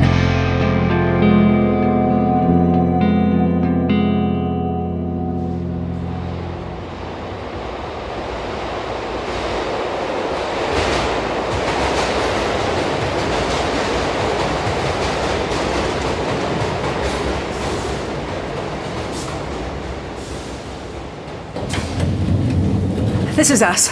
Is it safe? I think so. Yeah, it's safe. I can't hear them, and I can't smell them. So where exactly are we? Here, level 305. But this isn't the top of the building. No, that's another 3 stories up. Brilliant. I was really beginning to miss all that climbing and walking. Oh, come on, can't stand around waiting for those things to catch up with us. This way, I think. I thought I'd lost you. Are you kidding? You don't get away from me that easily. But there were so many of them, of those things. Things? What do you want me to call them? That thing. The one near the breach in the outer wall. That thing. It had Ray's shirt. I know. I saw it. So did they. But they don't know. The professor, or so-called professor, she's clever, but not that clever. Oh, hopefully she'll get us into Jones's apartment, and with any luck he's been dead for years. And if he's not? If he's not... Well, let's worry about that when we get there. But if he is, this could all be over. Do you know what that means? We'll be out of here, away from this tower and this bloody planet for good. And what then? What do you mean? Well, when we're back on Dagda or Chlora Prime or wherever, when you've the opinions of others to consider, what then? Yukon, darling, you're worrying about nothing. Wherever we go together. Really? Of course. I love you. You know that. Yeah. I know. But I, being poor, have only my dreams. I have spread my dreams under your feet. Tread softly because you tread on my dreams. Yates. You remembered it.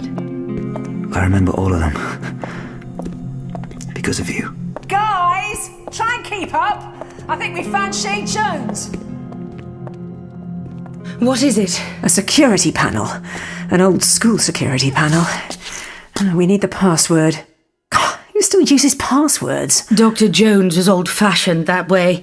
Any of his competitors and rivals could have recreated his fingerprint, his retina, his voice. He believed a password, a carefully considered password, can be infinitely more secure, providing you use the right technology. Right. Okay.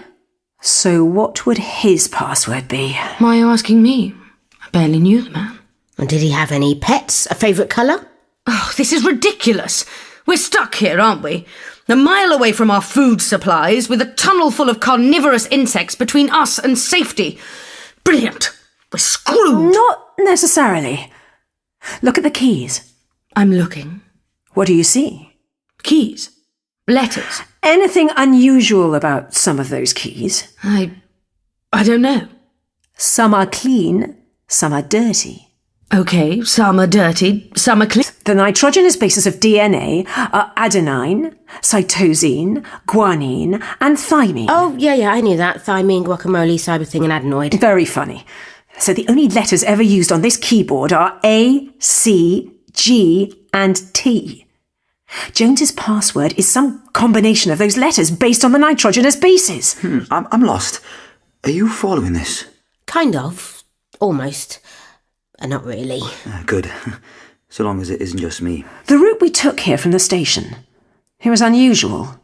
Most of the secret tunnels bridging the tower, they cut straight across. But this tunnel zigzagged, halfway across and then a flight of stairs. Halfway across again and then another flight of stairs, yeah? If you say so. And the tower itself is based on the molecular structure of DNA, yes? Again, I'm going to just go with you on this one. So the route we've just walked from the station to here will have followed a particular sequence of the nitrogenous bases. She's right. Oh, let me see. If we came out into the tunnel... Nothing, Ruth. It means nothing. And everything. Access granted. It worked. It actually bloody worked. Inspired, Professor Summerfield. Bernice, please. And I merely baked the cake. You provided the icing and cherries. Shall we? I take it Dr. Jones wasn't big on dusting. Is there anyone even here? This place looks deserted.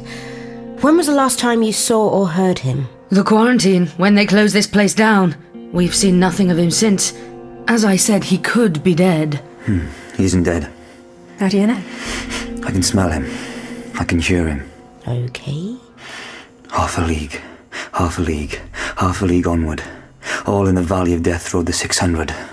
Right. Charge of the Light Brigade. That's reassuring. If he is here, we should let him know we're not those things. Good idea. Dr. Jones? Jared Jones? It's okay. We're human. Most of us. We come in peace. Did you really just say we come in peace? Sorry, spur of the moment. Couldn't think of anything else. How did you get in here? Bloody hell. Oh, my God. Answer me. All of you. How did you get in here? Dr. Jones, what happened to you? Dr. Bauer. I should have guessed. Of anyone you should know. What does he mean? I'm sorry. And you? Who are you? I'm Professor Bernice Summerfield. This is my friend Ruth. We came on holiday by mistake. Benny. Yes? He's turning into one of them, isn't he? I don't know. I think so. I don't know. Turning into one of them? No. For me, the metamorphosis is over. I have become, thanks to the good Dr. Bauer here. What are you talking about? What's he talking about, Doctor? I didn't start any of this. It was you. You started this with Xanabix. Xanabix? What, that snack bar thing? Engineered and produced by J-Netics as a cheap foodstuff for the workers. As soon as they started eating it, they could work 20 hours a day, sleep 2 hours a night, work outside the tower in any temperature. There was just one fatal flaw. The tiniest miscalculation. You never considered the long-term consequences of its core ingredient. What was its core ingredient? Genetic material, extracted from the hardiest species on the planet. The sand roaches. Xanabix was made out of bug juice. Their genetic material, yes. The elements of the sandroach genome conducive to stamina and strength. Bug juice. After a while, we began to notice side effects. Alterations to the workers' DNA. A metamorphosis. They were turning into sand roaches. As I said, the tiniest miscalculation. We said it was a virus, an outbreak. We lied. And the workers? What did you do with them? Euthanasia at first, if the symptoms were spotted early enough. But for some of them, nothing worked. We had to send them out into the desert, into a more natural habitat. All the while telling their families they died. It was wrong. Spare me the bleeding heart, Dr. Bauer. Look at me. Look what you did. What I did? What did you do? I only meant to infect the upper levels. The VIPs and Dr. Jones. I knew a cure might be possible, but that he'd do nothing to help unless he and his friends were also infected. What did you do? The water supply. I took some of the sandroach material used in Xanabix and put it in the water supply. I thought it was the water supply for just the upper levels. There was only a single supply of water to the whole tower, you idiot. You infected the whole resort. I didn't mean to. And you, Dr. Jones. You're still half human. How? An antidote. Concocted in haste. It was not entirely successful. And you kept it to yourself? You really think I would? No. By the time the water supply reached my level, it was already far too late. The entire tower was infested. Dr. Bauer? Yes? Ray wasn't killed by a sandroach, was he? I don't know. Maybe not. Maybe not. If his DNA had begun the splicing process, they might not have turned on him. They won't eat their own. So, the sandroach Yukon killed earlier? The one that had Ray's shirt stuck to it? I think so.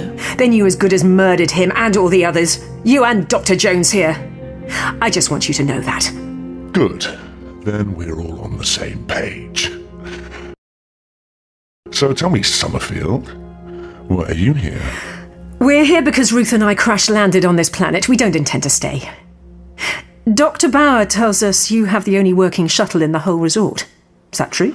There is a shuttle, yes. In that case, we'd very much like to There is a shuttle, Professor Summerfield, but I don't think you'll want to use it. Follow me. See? The launch pad's surrounded. Ah, sandroaches. Hundreds of them. Sometimes they come right up to the windows and they look at me, and it's as if they recognize me. And they remember. And they know. Sometimes I can hear their thoughts in mine. Hateful, accusing thoughts. If I were to open the doors onto the pad, well, let's just say I wouldn't last very long. Perhaps none of us would. You don't know that. They're fast, but that rocket isn't so far away. It won't happen, Professor. I'm afraid our fates are sealed.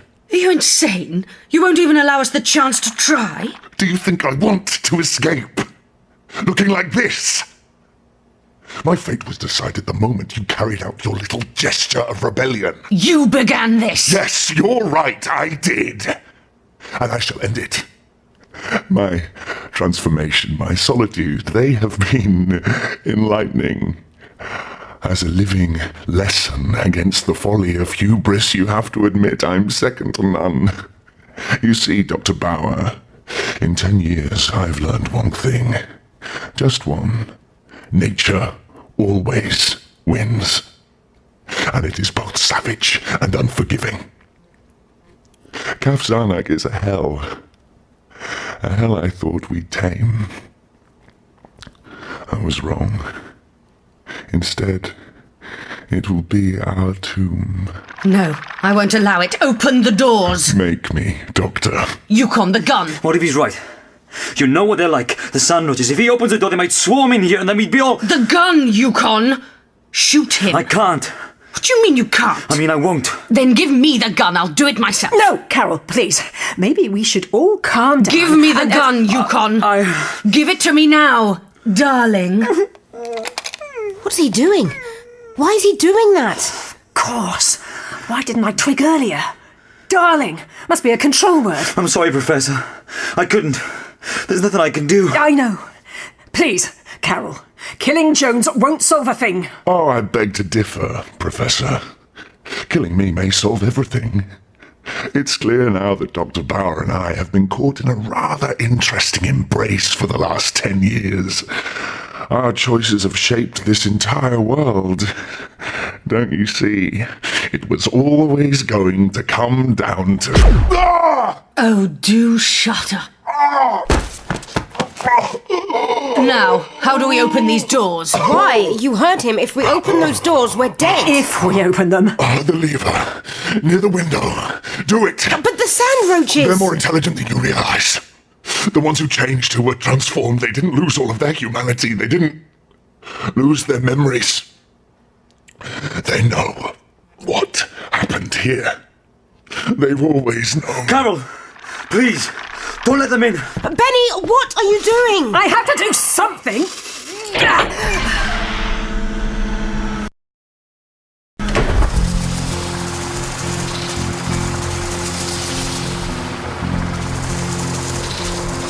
Yes!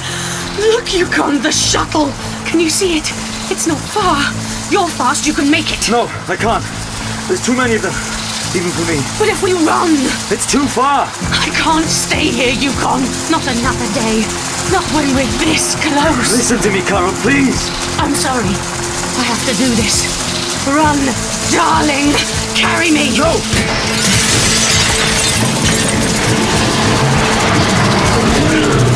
They know what happened. Keep away! Keep away or I'll shoot! Are you insane? They don't understand you. Oh, they understand. Look at the way they're looking at us.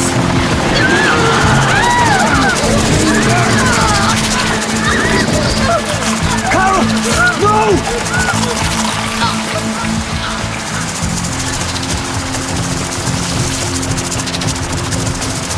Ruth, are you okay? They went for her. They only went for her. They ignored us. They know what happened. She's... Professor, Dr. Jones? the entry code for the shuttle is green. Red, green, blue. Now get away from this place.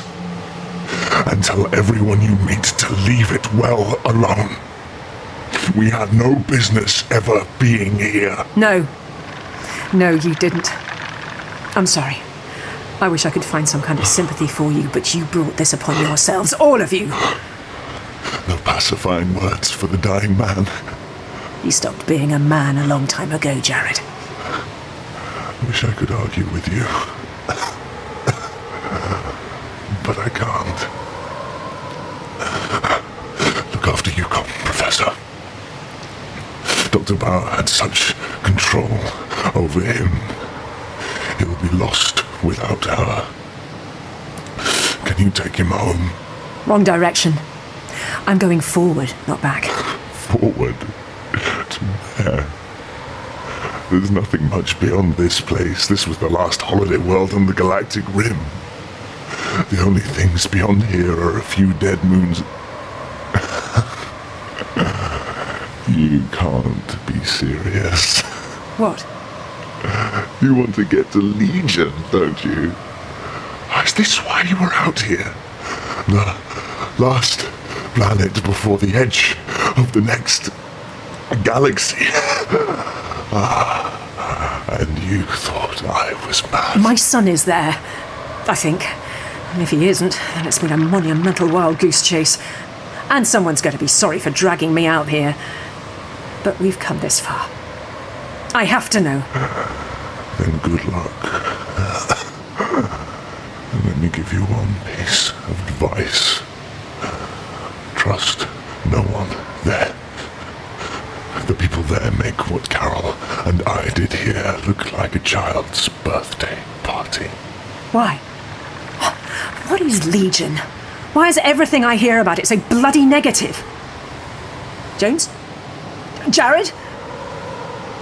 He's gone, Benny. Yes. Yes, he has. Come on, we should get out of here. Carol. There's nothing we could have done, Yukon. But we can do something now. Come with us. I should have tried to save her. I should have done something. This is your only chance.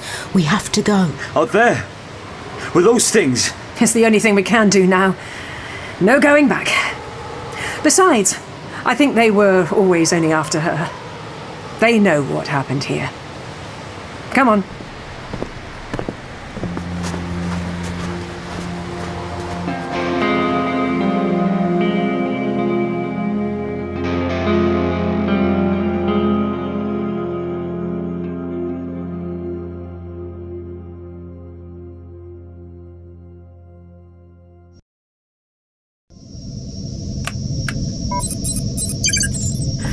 Well, that's the coordinates set. Glad to hear it. So we shouldn't be crashing into any more giant snowballs. I'm very glad to hear that. Is he okay? He's very quiet. What's the plan now, then? Assuming we have a plan. Well, I'll have to stop somewhere soon. This thing isn't exactly designed for long-haul flights. Besides, everything on the snack trolley's well past its sell-by date. Or genetically hazardous. Exactly. We'll stop at the next world, refuel, stock up on proper food. Then Legion. And what about you, Con?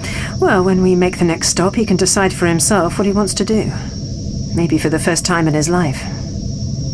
What's he doing in there? Is he talking to himself? I don't know.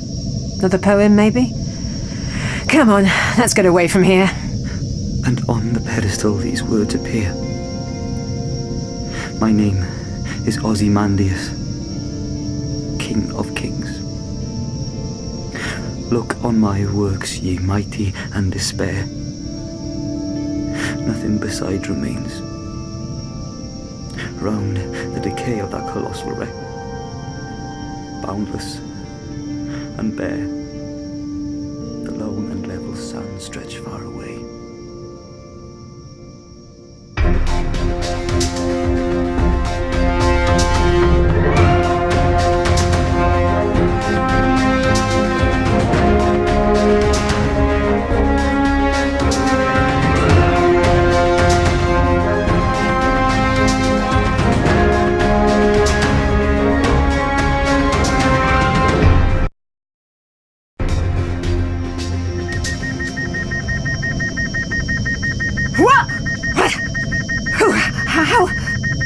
Wake up, Ruth.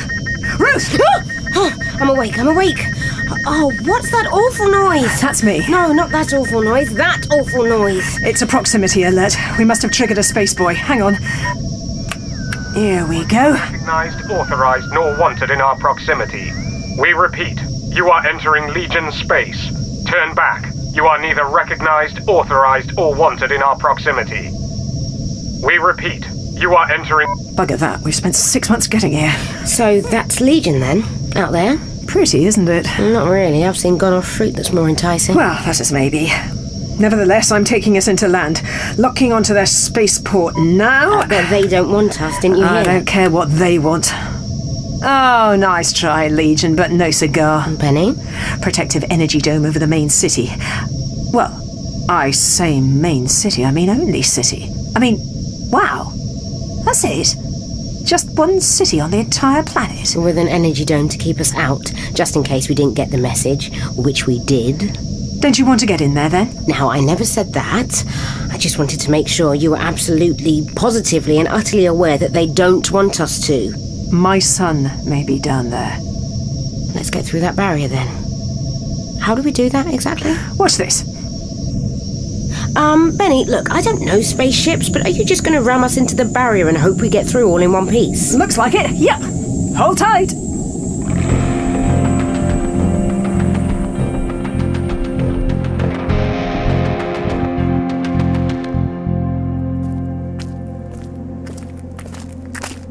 Well, that was fun. Fully automated spaceports are great.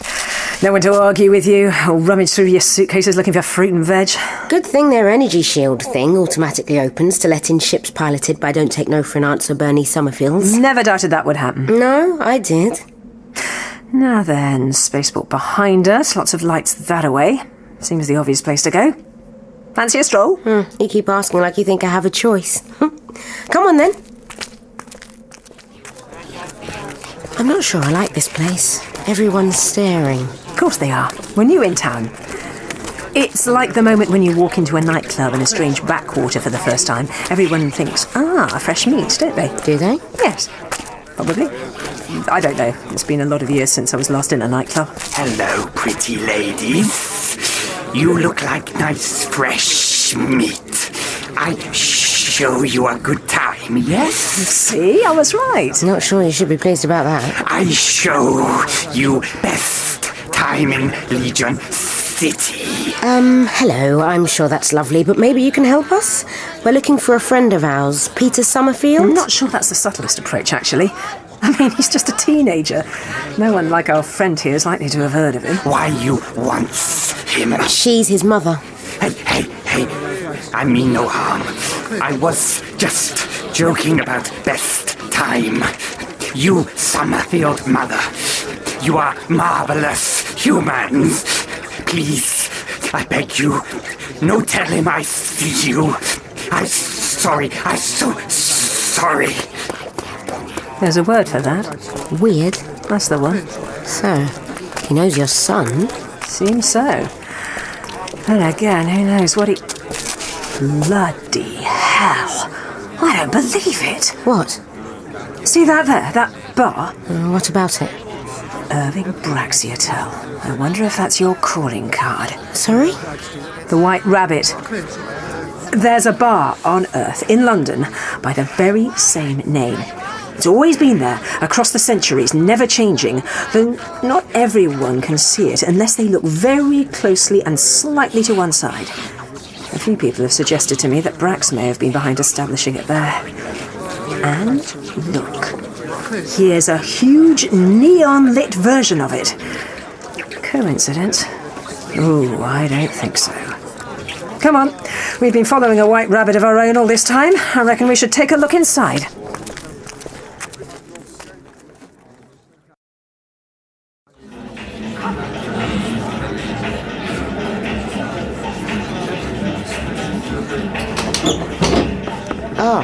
Oh, Benny, are you sure this Braxiatel person would be in a place like this? God, no. This is... Well. Of all the bars in all the universe, you had to walk into this one. Benny, Ruth, drink ladies, what can I get you? I make a damn good cocktail. Hang on a minute. It's you. I mean, you, isn't it? Certainly is. Nice to finally meet you again, at last. Bit like old times. Having to reintroduce myself to you again and again like we'd never met. You're that alien from Atlantis. The one that helped the other me. Well, threw her off a building, through a portal, and into the Epoch. I should add that to my CV. Makes me sound very avant-garde. So you escaped the Epoch's version of Victorian London, then? Always said you were my insurance. If anyone ever finds a way out, it'll be... Hey! Oh, God. Oh, this could get interesting. I said, break it up, you three, now! Really? You want to say that to me? Seriously? Whatever. Anyone else want to pick an argument with me? No. Thought not. Who the hell is that? That, my lovely girl, is Legion City's fearsome chief of security, the only people who fight with him and newcomers. They either learn very quickly not to, or, well, die. It's a dog-eat-dog world, if you'll pardon the pun. He's a vicious little mutt, but good at his job. Very well respected, if a bit... growly. Peter. What? Oh, yes. Knew there was something I missed out. That's Peter Guy Summerfield. Peter! Oh, you finally turned up then. Peter, I don't believe No one that. wants you here, Professor. Least of all me.